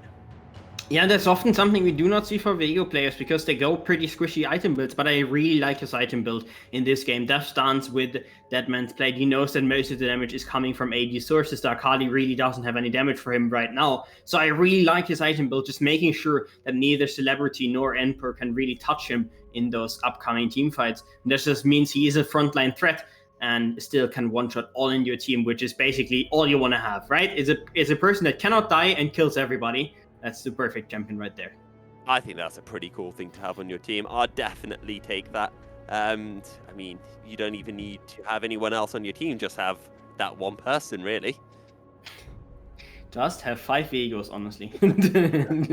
Would be a perfect team. Okay, BJ BJ has been spotted. There's a Destiny coming through, but this is still a 4v1.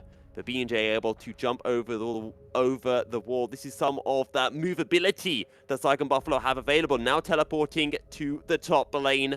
The inhibitor has fallen. Was that a teleport? Yeah, it was, right? Yeah, I mean, Froggy ulted mid lane and then TP back top lane to cover his top side. Just making sure that neither of his team could really be caught out. And good play here overall. I mean, a very good reaction, just taking the top inhib. But in the end, it isn't the wrong decision from SBTC collapsing on BJ there. They have to do something, and collapsing on the single member is the right call. It just didn't work out. He had the mobility and the backup to get out, and TF has a purifier. There is a reason for this. I forget what it is. Okay, well, okay. I haven't seen it. And also he has 1-stack mages, which is really funny, honestly. It's, you know what it is, right? Okay, hear me out. You've got Unsealed Spellbook, you take heal. Bingo. Putrefier. Wild. Okay. I can understand that. Yeah. It's a good. I mean, honestly, Morel and Omicron is a really better item, honestly. So I can kind of understand it. Now we see Saigon just moving towards bot lane, trying to take more of those turrets. I doubt they can actually go for the inhib here, but good flash here from Taki.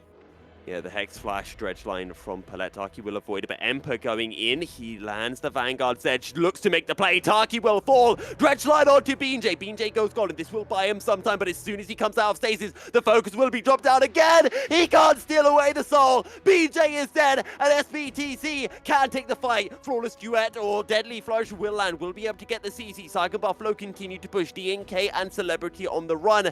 SBTC don't win the fight, but they are able to get the kill onto BJ, and it is 2 kills for 2. 2T now returning into the fray in what is a 3v3. Gold card lands, empowered shock blast, all the damage dropped down in one go. 2T on half health, misses the shuriken flip, and Saigon Buffalo will retreat. Yeah, but they're moving towards that soul and moving towards the last Drake that has actually spawned. DNK, I think, is on his way to maybe contest. BJ still isn't up, so there would be Smite versus no Smite. Can he get closer? It doesn't seem likely. And Shogun also has his 4th shot to make sure to secure this Drake. So overall, it is a soul still for Saigon and a better fight outcome for them. Overall, it is a win for Saigon Buffalo. Sure, it is a 2 for 2 in terms of deaths, but it is now soul in their pockets. That being said, it's not the best soul in the game for Saigon Buffalo. I feel sure it gives BJ a bit of extra tankiness and makes it harder for him to kill. But I also want to bring up the idea of the win condition in 5.5 minutes time. The Elder Drake. If Saigon Buffalo lose a fight around then, which, let's be honest, is not looking particularly likely, all of a sudden SE are completely back into this game.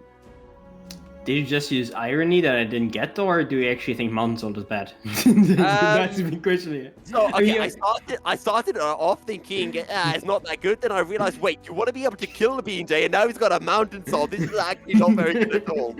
Yeah, it's like the Mountain Soul shield just in every scenario, basically. Like, situational, other souls are better, right? But like overall, Mountain Soul is just so suppressive because you always play into that shield. It's so hard to kill people. You get extra armor and magic resist. It's so hard to play while 2T is already losing so much HP. Wow. Wait, what is DNK doing? DNK has fallen. We talked about how DNK has had much higher highs so far this split, but he still had some pretty bad lows. And right now it's looking like Saigon Buffalo will be taking this game. Maybe a deficit too far for SE to come back from. 2 inhibitors now down, a 10k gold deficit, and 5 members of Saigon Buffalo pushing forward. They've got the super minion waves, but instead they're just going to look towards the Baron.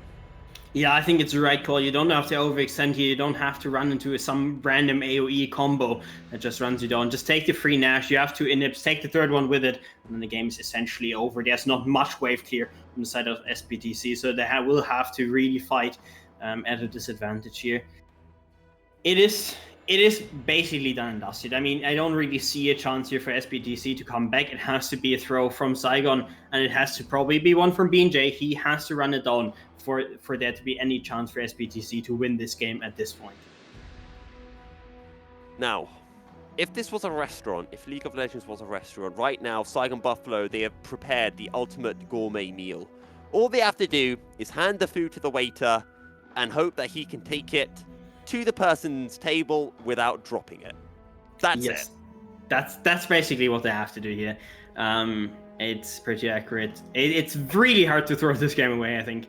They really had to work for it. And on the other hand, SBTC, they're still trying to rely, of course, on maybe Caitlyn hitting her 4th item, getting that Infinity Edge up and running to make sure that she can really dish out the damage. But with LDR and the Rapid Fire cannon, she right now just doesn't have the AD to really hurt people when hitting them. And now Saigon Buffalo push onto the bottom lane. Wow, so much damage from that Empowered Shock Blast into the Curtain Call. The final inhibitor tower will fall. The final fight will most likely be the last. It will anyway if Saigon Buffalo win the fight as they look to this bottom lane inhibitor. The top lane inhibitor respawns, but Saigon Buffalo won't care. They get the lockdown onto Palette, they get the kill. Vanguard's edge drop down, the stolen dredge line will not land, but the gold card will flashing forward. They get the kill onto Emperor, and Saigon Buffalo are just on cleanup duty right now. DNK's alive, Celebrity's alive. 2T goes golden in his shroud, but dies as soon as he comes out. The Nexus is laid bare, and Saigon Buffalo will take it down. Saigon Buffalo will take game 1 over SE. Yeah, and we talked about it. How does Saigon really win the game? It's Froggy and BJ, this mid-jungle duo, just outclassing the DNK and 2T, and I think they've really done that this game, especially BJ, but also Froggy in the early game. His rotations, his TF play was great to see. He won the laning phase as well on top of that against their Kali, and overall I think they have to find an answer on towards that combo, because if they can't shut down Froggy and BJ, I think it's going to be an easy 2-0 for Saigon here. Fantastic performance from Saigon Buffalo, specifically BJ in that game. A pentakill as well on Viego, and what might actually have been his first ever competitive pentakill. But with that, we're going to be jumping into a short break, and when we return, we'll have the analyst desk breaking down that opening game and heading into game 2 of this series. The Saigon Buffalo look to secure their playoff spot. Stay tuned.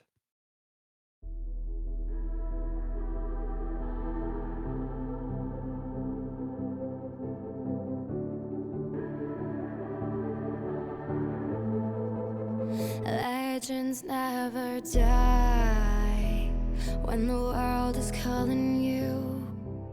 Can you hear them screaming out your name? Legends never die, they become a part of you.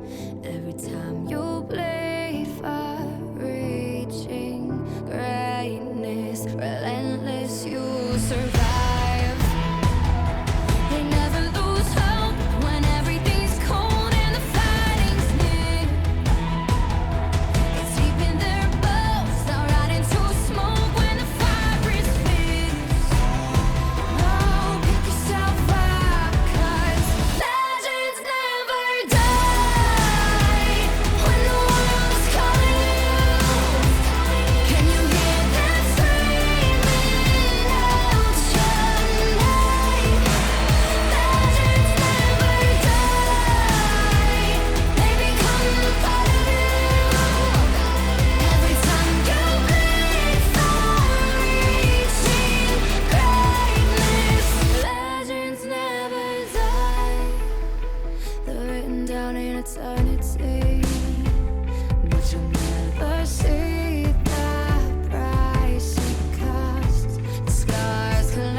never leave to burn, ignite. I do it for so much less when all is made clear. There is nothing else, and here we stand, the sweet, rest in duality, and I come to, it's resin all over me. Will I awake? Will I get a ride with you in this race of two? We're an endless stream of choices with the softest murmur of voices. Without names, we're fantasizing, dancing like flames, mesmerizing. A darkness, quiet play and satiric harmonies, making waves and diving under, lightning to the sound of thunder. A darkness, quiet singing such haunting melodies.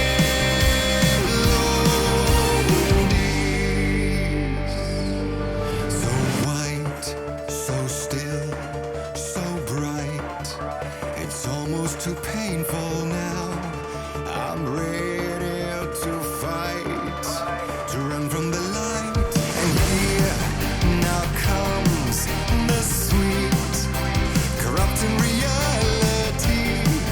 While now I'm free, will I once cease to be? Will I awake? Will I get a ride with you in this race of two? We are momentary masters. We're false kings and bastards. Without names, we're fantasizing, dancing like flames, mesmerizing. A darkness, quiet play and satiric harmonies, making waves and diving under, lightning to the sound of thunder. A darkness, quiet singing such haunting melodies.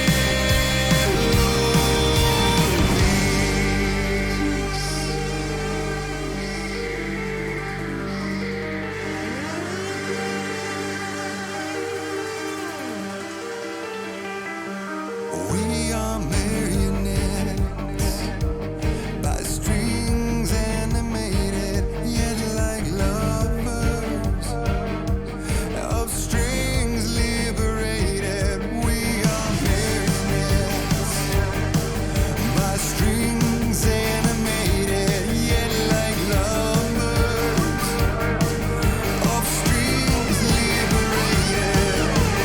Without names, we're fantasizing.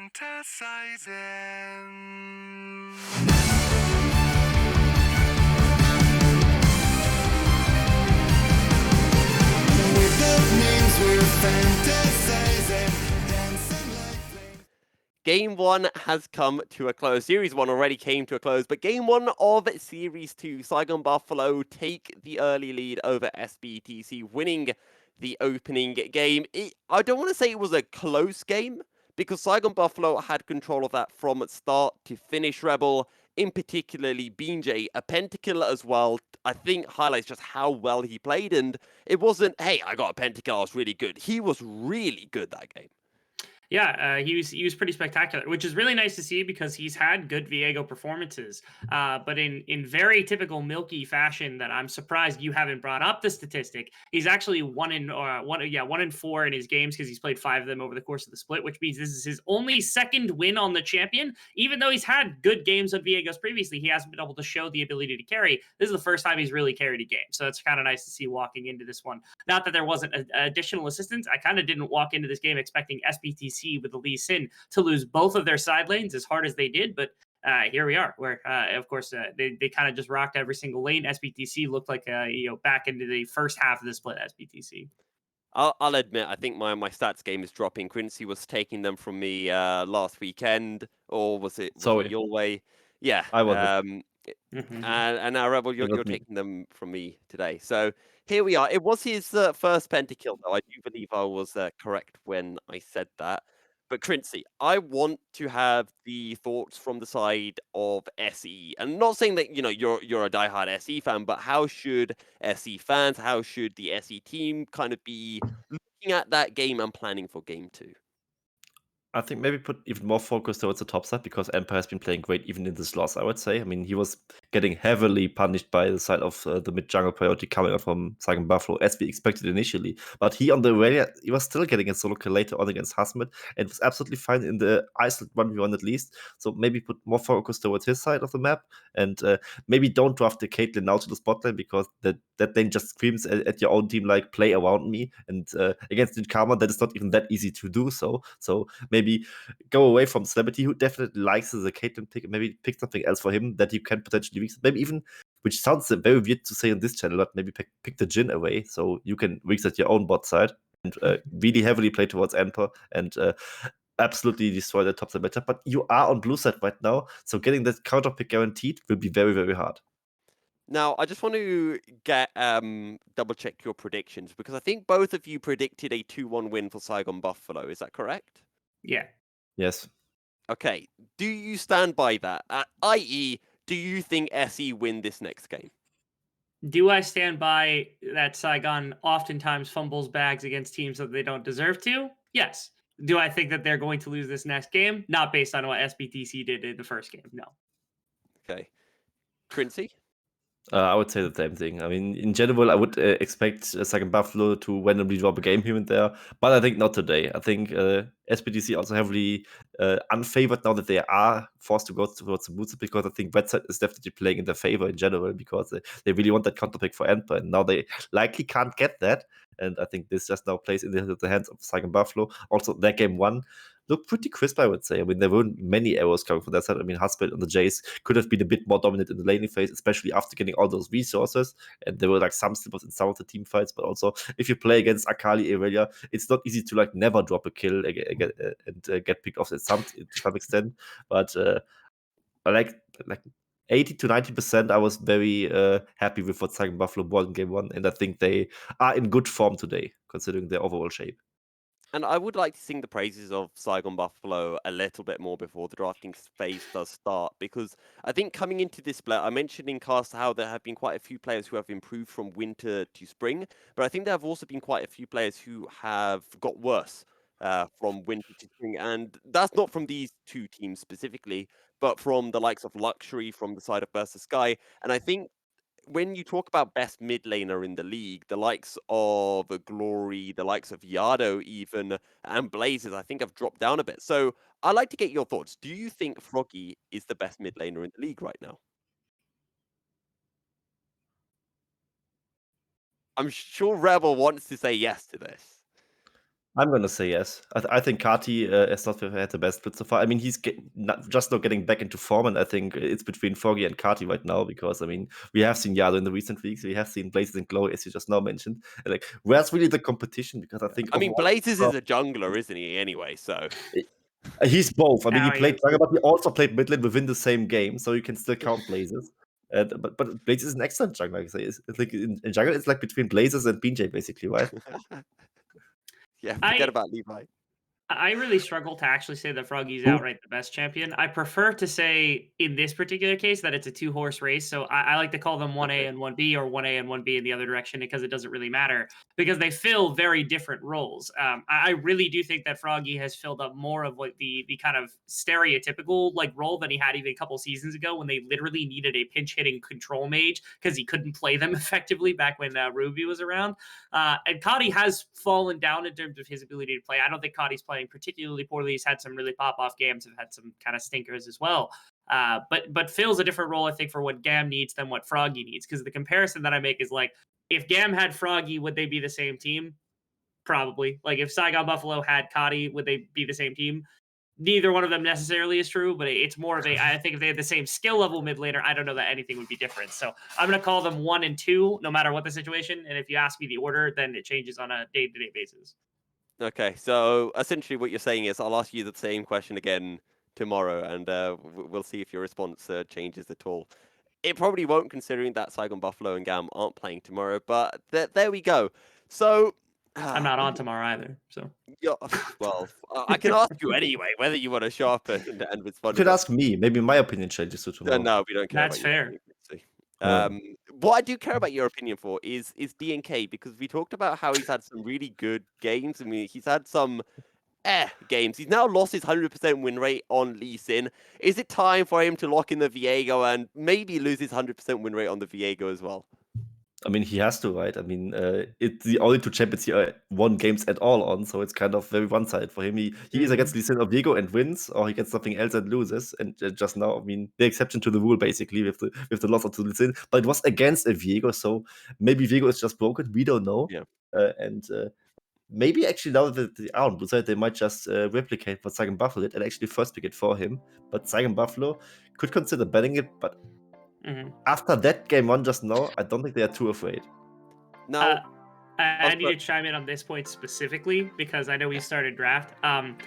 If anybody wants to throw in some supplemental income my way, every time I put faith into DNK, he sucks, and every time I lose faith in DNK, he does better. Last game I had faith he was going to do well on Lee Sin, and it didn't happen. So feel free to line my pockets.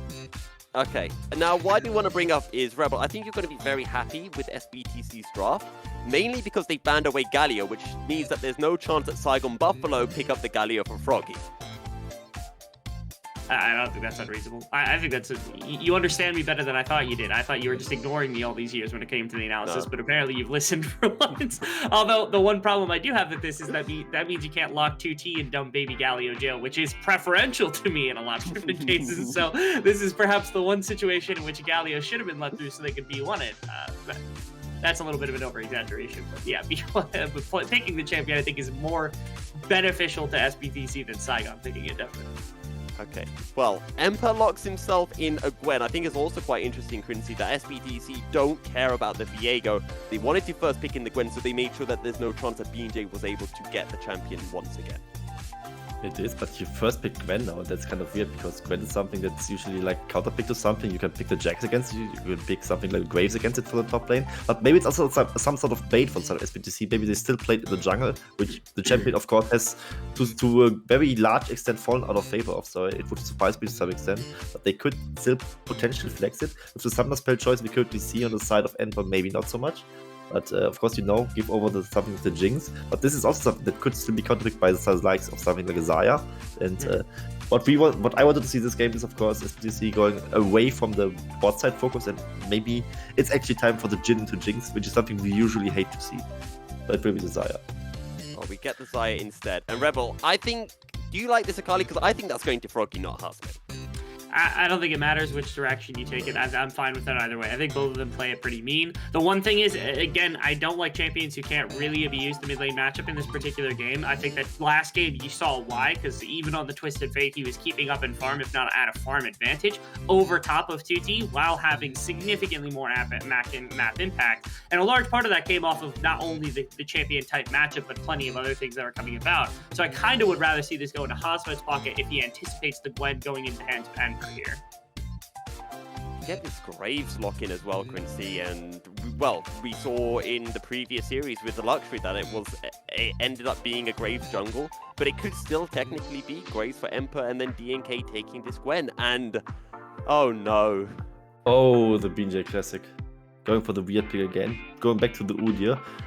I don't know why specifically that would be good right here. I mean, it could just walk up to the Xayah and die with just Featherstorm and you would be stuck. It's against Graves, right? It's something specific where he just runs down the Graves and just perma-invades him or something. There's one thing, which is that all three of these champions are incredibly auto-attack based, and you can build Frozen Heart pretty much instantly on Udyr. So I think that's the intention, is he is literally just a Frozen Heart carrier for the side of Saigon Buffalo. Not to mention, BJ's comfortable on this, because this was the champion that was like defining the meta when BJ came in, and when he had his like superstar performances, and we were considering him to be at the point where he was contesting some of the throne for some of the top spots in jungle positions, was on this Udyr pick. So not only is it comfort for BJ, who clearly has showed that he's been able to play in the past, but again, I really like the idea of having a Frozen Heart jungler here prepared to be able to run down Graves in the earlier stage of the game, run down Xayah, force her ultimate out, force out defensive tools to be able to reposition, and most importantly, slow down the attack speed from all of SBTC's damage. Well, I'm not a fan of Udyr because we had a lot of Udyr in the winter split, and I think I'm still getting PTSD of it. That being said, we know it can work very well for Saigon Buffalo, particularly BJ, as you mentioned, Rebel. And also, against this Gwen, you can just run into that Shroud, you can get your CC down, and everything is good. But we're heading into the second phase of picks and bans, and the Jace has been banned away from Husband, which means that SBTC think that this Akali is going into the hands of Froggy, so Saigon Buffalo just say, nope, it's going in the top lane. Yeah, nope, can't have him. Either way. Vex was forward. I would have liked the Vex actually a bit more than the Vega that was just now locked in, because Vex would just be such a good threat to really impact the side lane zone. But this, actually in this series in particular, maybe the Vega is actually better because you really can just farm for free. You wouldn't expect Tutti to really pick a champion that would punish the Vega really well individually. Maybe the Avi will be something that they are going for. It could maybe do it, but you can't even Spirit Rush out of the event horizon, so it's not even that easy to play for the side of the Avi. So I'm a bit doubtful on that one. But I want to go back towards the Udyr pick. I don't really like, because it's just such an unnecessary risk. I don't really know if Udyr is a champion at the moment, and maybe neither does BJ know, but with the Frozen Heart carriage, this might just be the angle they're actually going for.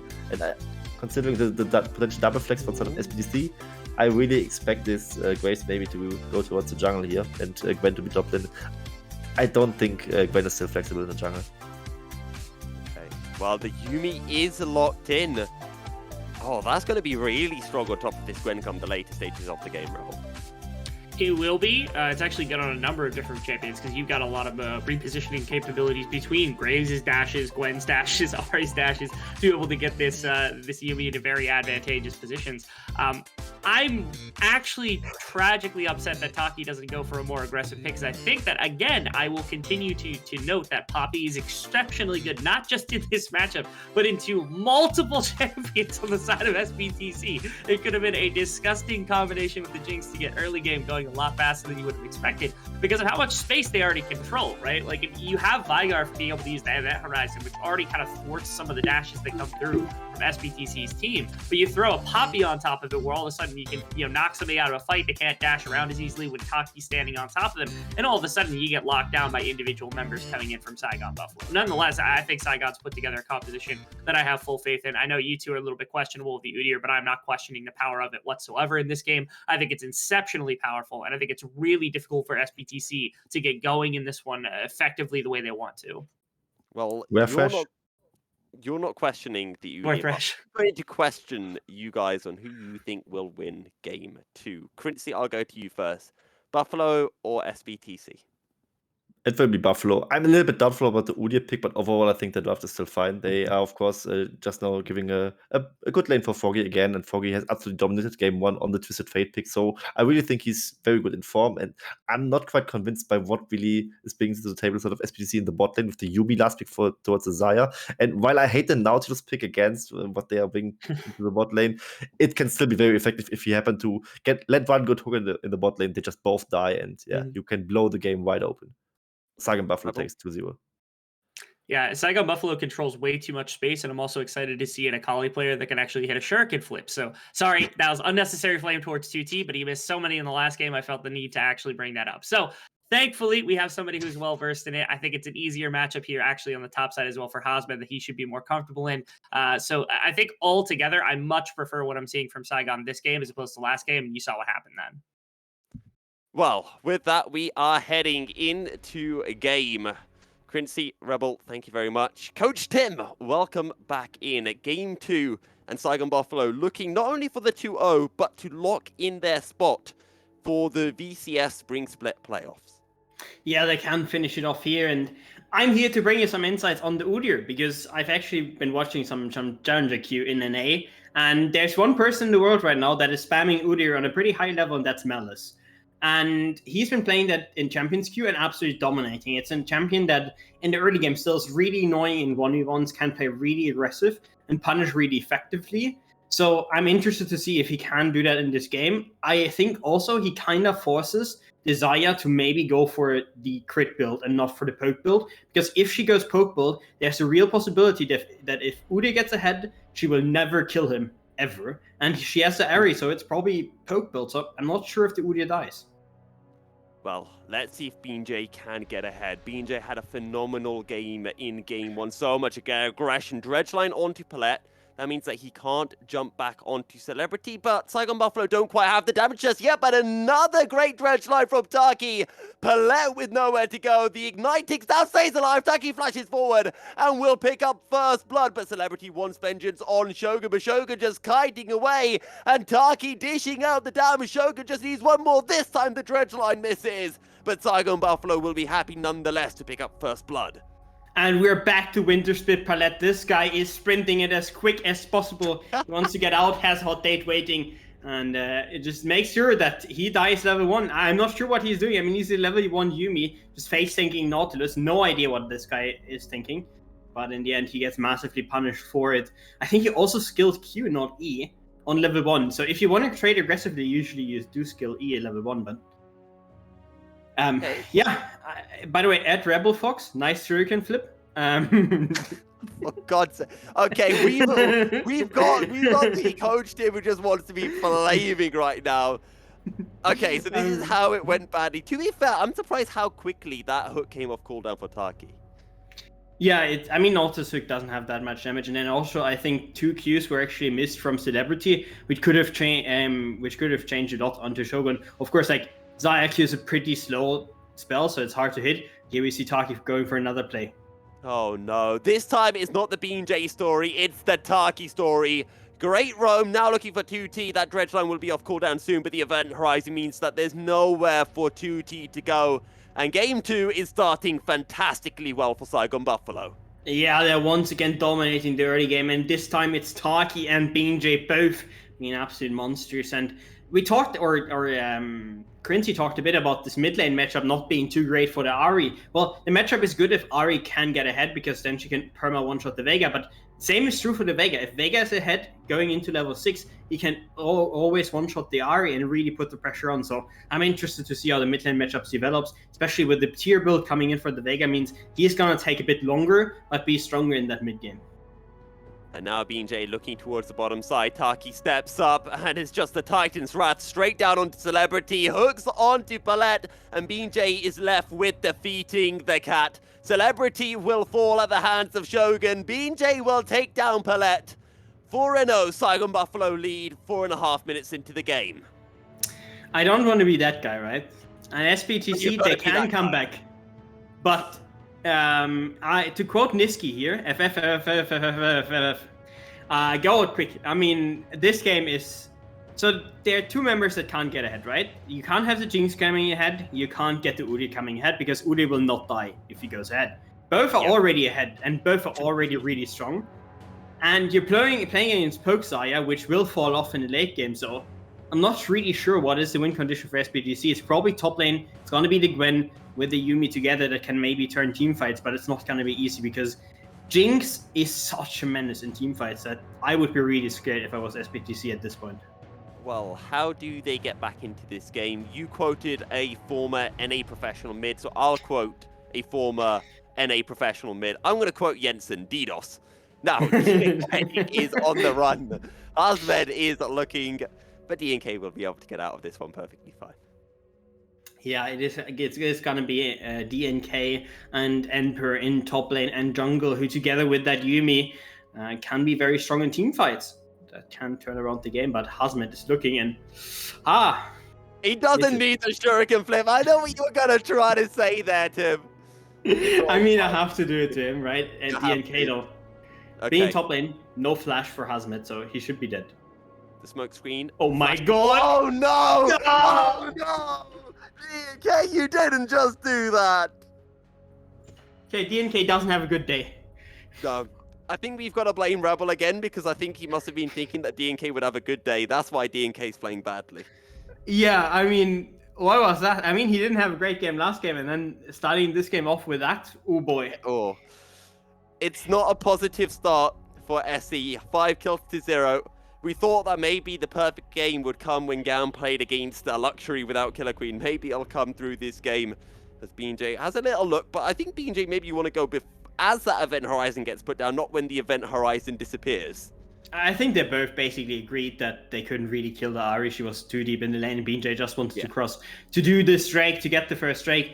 to start stacking those very early. It's a Cloud Drake first, which means that one of the bad Drakes is already taken off the board. I know there's another one that is really bad. Mountain Drake, probably next one, to make sure that there's a good soul coming. Am I right? And Taki says, what you couldn't do, DNK, I can! Oh my god! What was that dredge line? The Ignite ticks down! Froggy gets the kill! That dredge line was insane, Tim! Taki's just on one today. I mean, this guy just doesn't let off, and we can see he's just running down everybody, and Hazmed in top lane has a real chance of killing Emperor here.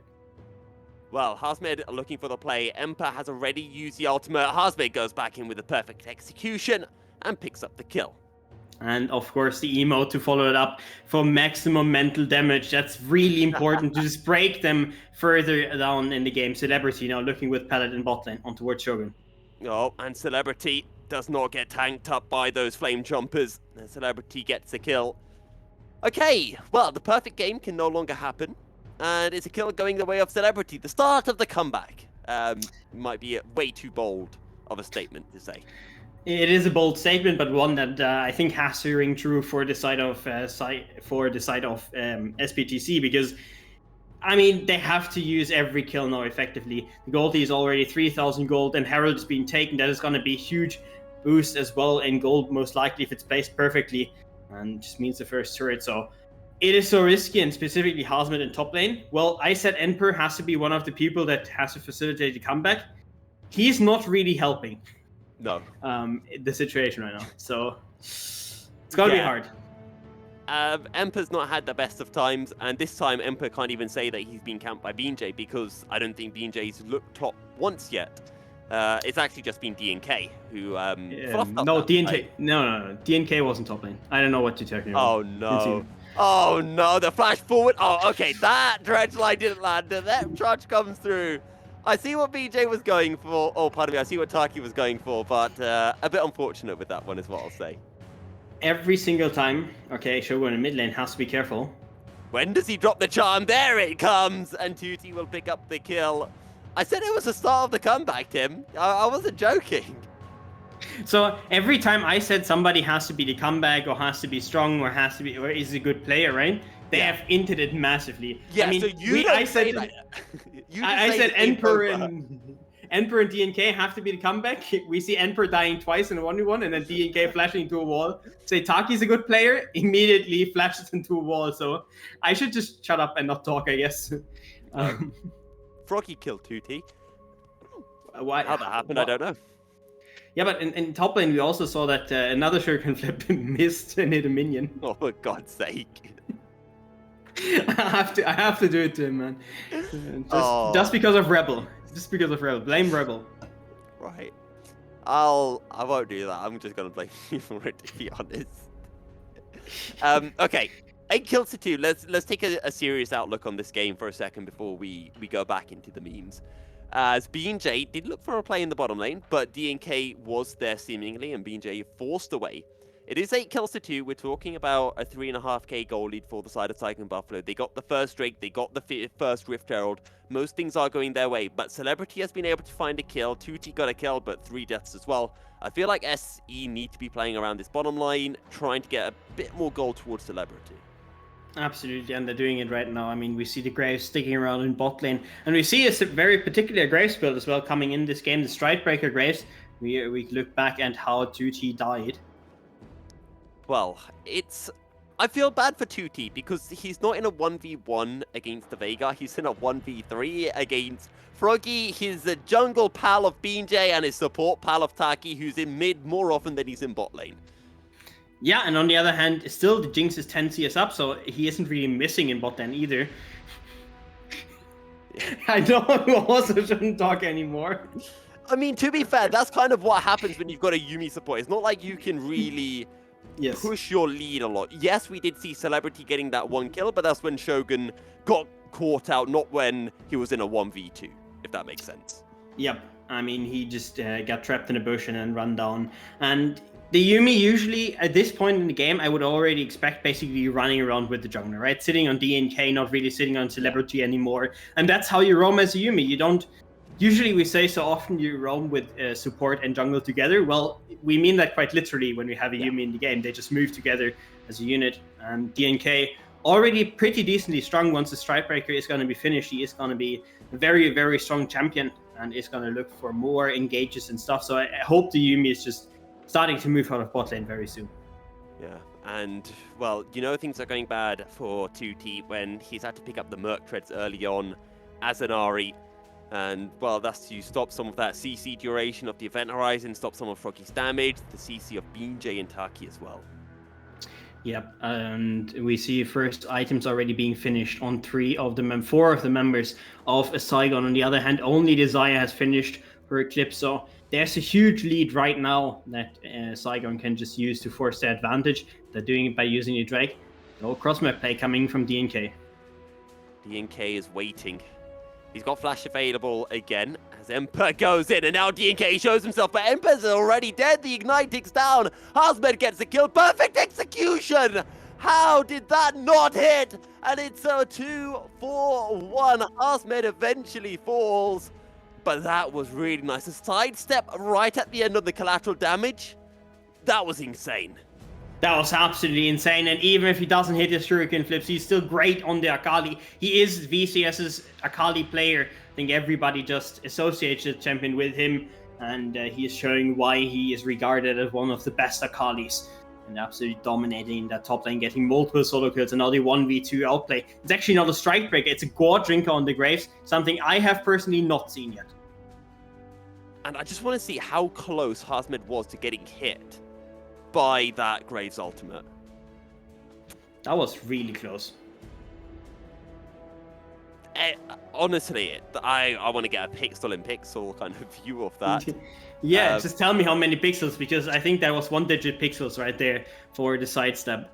And honestly, I think if he's a Nautilus, he gets hit by that. yeah, probably. I mean, Nautilus gets hit and hits everything anyway, so it is pretty easy. And Emperor, they're not letting off, man. Just trying to dive again.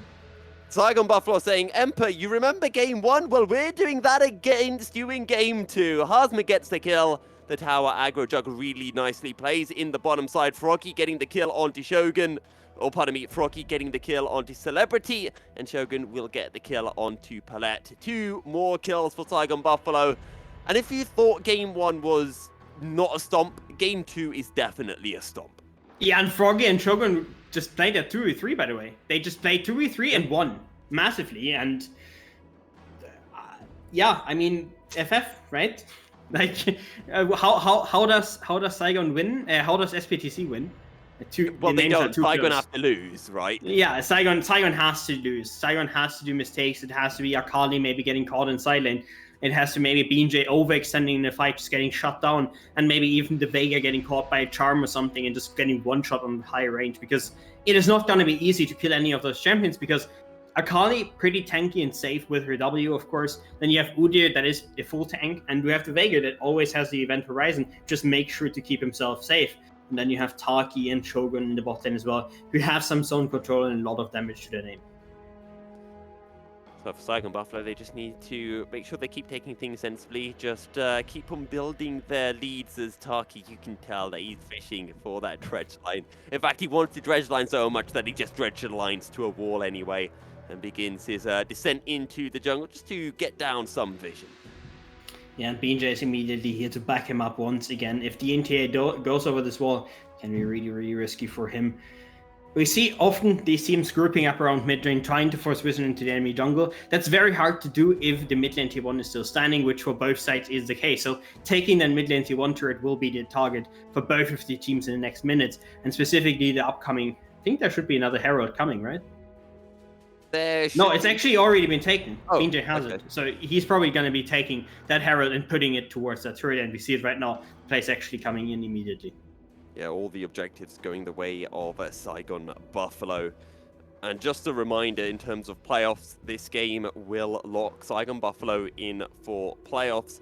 SPTC won't be out of playoffs, but it's going to become a lot more difficult for them to get it, as the Rift Herald has fallen. BJ channeling his inner ego. Meanwhile, Hasmed just gets a solo kill onto Emperor. That happened inside Emperor's own base walls.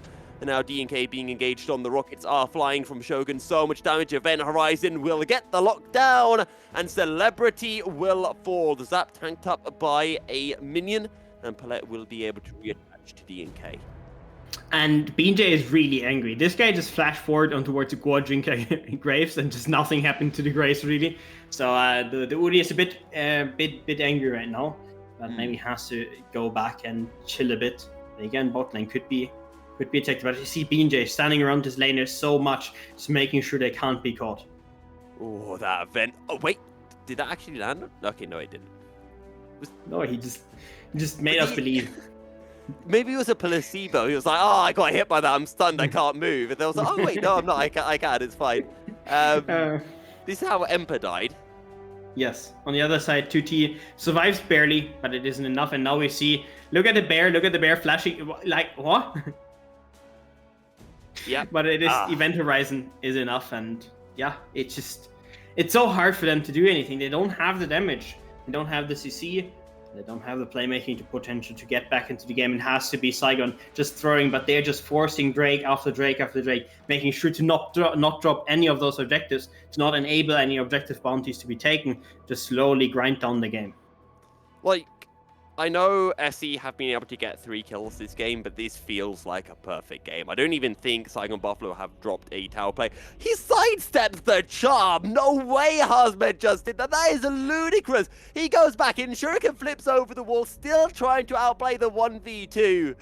Has that perfect execution available, and SE will play it safe, and Hazmed will retreat to his inner tower. Yeah, I mean, Hazmed is just on one, and we can really see him outplaying that very effectively in a 1v3 even. I mean, technically, Emperor was around as well, and they tried to force with 3 people. You see peeing back in to save his own turret, making sure that that not even can be taken.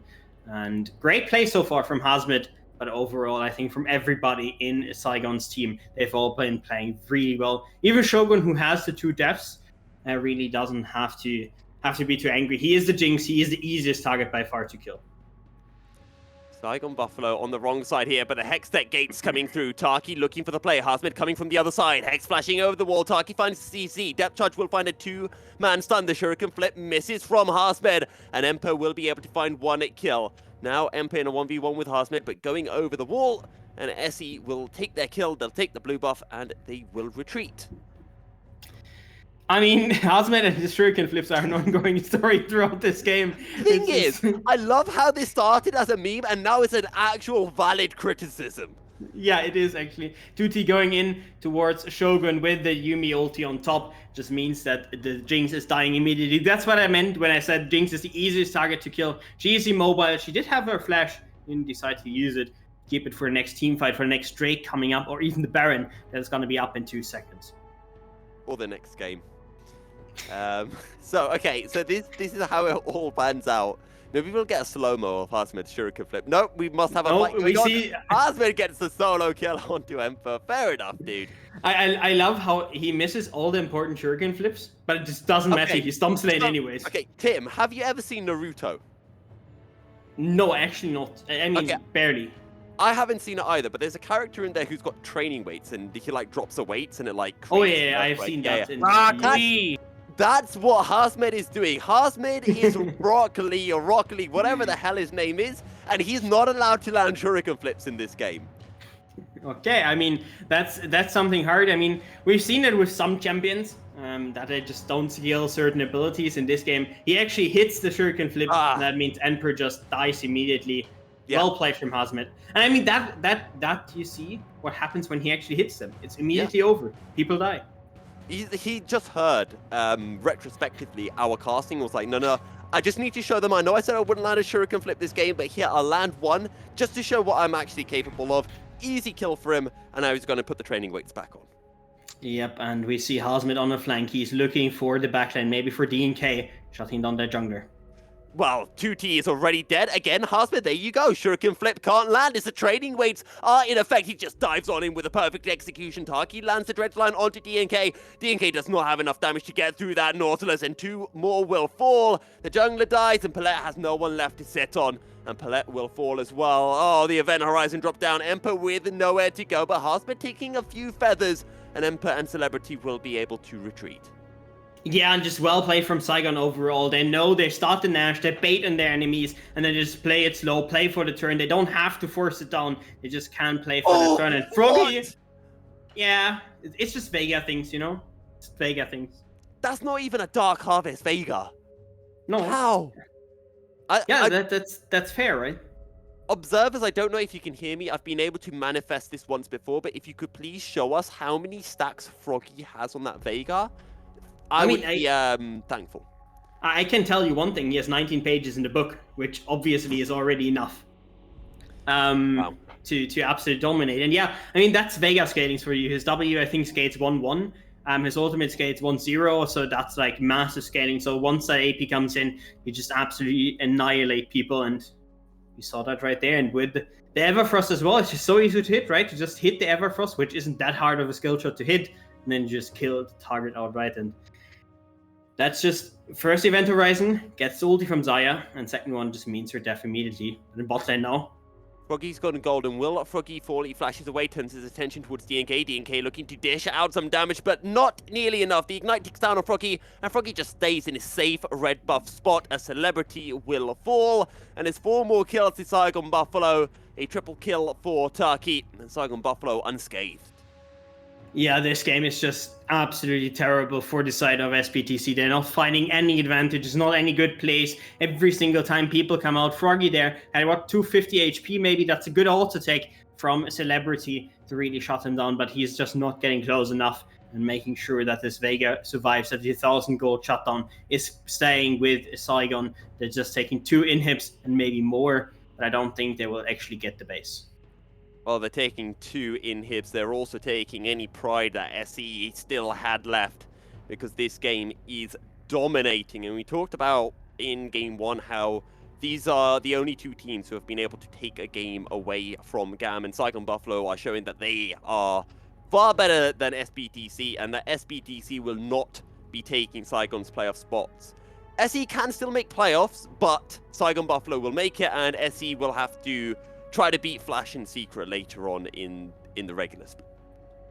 Yep, and here we can see also what Vega Jinx does, but at first we see a fight in top lane.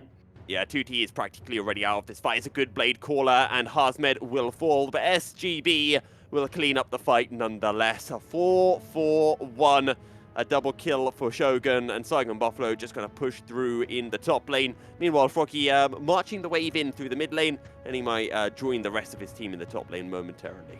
No, I think the rest of his team is actually joining him. They're moving in. They want to take the Nexus right now. They want to finish the game. They still have the Nash buff to buff up those minions, and that should be the second game. That should be the 2-0 for Saigon Buffalo. Yeah, it's just been an absolutely dominant display from Saigon Buffalo. They'll move to the Nexus, and Saigon Buffalo will lock in their spring playoff spot.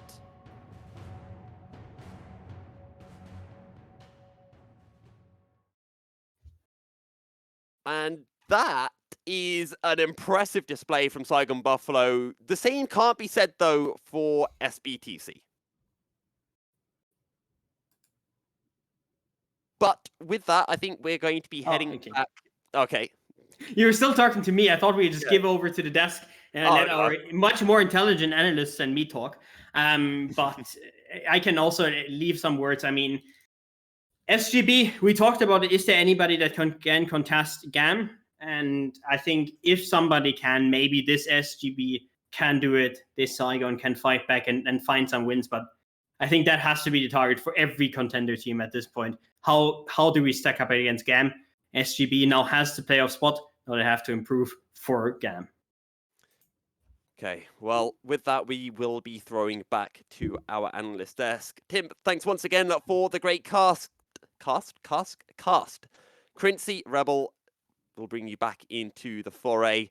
Crincy, I'm going to start with you. SBTC have not looked good today. They haven't. I mean, we weren't hating the first draft as much as the second one, I would say. I was kind of doubtful of that Xayah Yuumi bot lane, and then the Nautilus, where I had the doubt that, or the fear that it could just hook them and kill them straight up. And what happened? Level 1, he hooked them and killed them straight up. And it went all downhill from there. I remember Saigon Buffalo, they were like 5-0 at 6 minutes or something. And where do I even start to analyze this? Or can I even do that? I don't quite know. I mean, it was just bot diff, top diff, mid diff, jungle diff, everything diff basically. Rebel, do you think you can break down the game? To be quite honest, it was domination. Like, yeah, I think the best analysis was actually what Crincy just spit out. It seemed like every position was just ambiently winning when they started putting pieces together. It was hard enough from just theorizing the game from the draft to find ways that this team was going to interact on the side of SB or SE, and they just didn't get it done in the slightest. And I think that made a lot of sense. Now, in fairness, I don't think you should have been losing top as hard as you were. You were getting completely bullied by the Akali. You definitely should not be dying on Yuumi at level 1-2 multiple Nautilus hooks. These are things that SPTC was, maybe having trouble with on the day as their performance, again, kind of slid off a cliff. This was not the SE that we were accustomed to seeing over the last couple of weeks, but instead, again, this looked like a first-half SE type game, which is really weird because, again, they were making boneheaded mistakes. They kind of weren't able to actually manifest themselves into a position where they were able to find any advantages throughout the entirety of the series. They weren't looking good in the slightest. And there's a lot of things that you could attribute to that. Again, perhaps it was my faith in DNK being able to be an actual jungler for once that I, again, cursed them on a day like today. And if that's the case, I do apologize. But I'm hoping they can recover because, again, the run they had up until this point and hopefully for the remainder of the splits gets them really close to challenging against Team Secret and Cerberus if they can't turn around their splits to be able to contest for playoffs. This just happened to be one bump in the road where it would have been a massive win for themselves, but the loss doesn't mean too much. They're still right there inside of the race. And Saigon, all this does is confirm them for playoffs. Yeah, and Crincy, when you look over to the strength of schedule for SBTC, they've got Team Flash, then they've got GAM. So you'd think that, okay, maybe they've got one series that they can take against GAM is looking highly unlikely. But Cerberus still have Team Secret to play, so the two teams that are currently in the playoff spot that SE are looking for do have to take a game off each other. They do, and also what's not playing in their favor is them. I think they have their head-to-head of 0-4 against Team Secret in games and 0-2 in matches, of course. So if it would be like a tiebreaker based on like match scores, even game scores, even I think that would play a part. And in that regard, Team Secret would be favored. So SBTC really has an uphill battle right now. You would assume they would have to beat Flash and then also maybe take even the game against GAM just to be sure.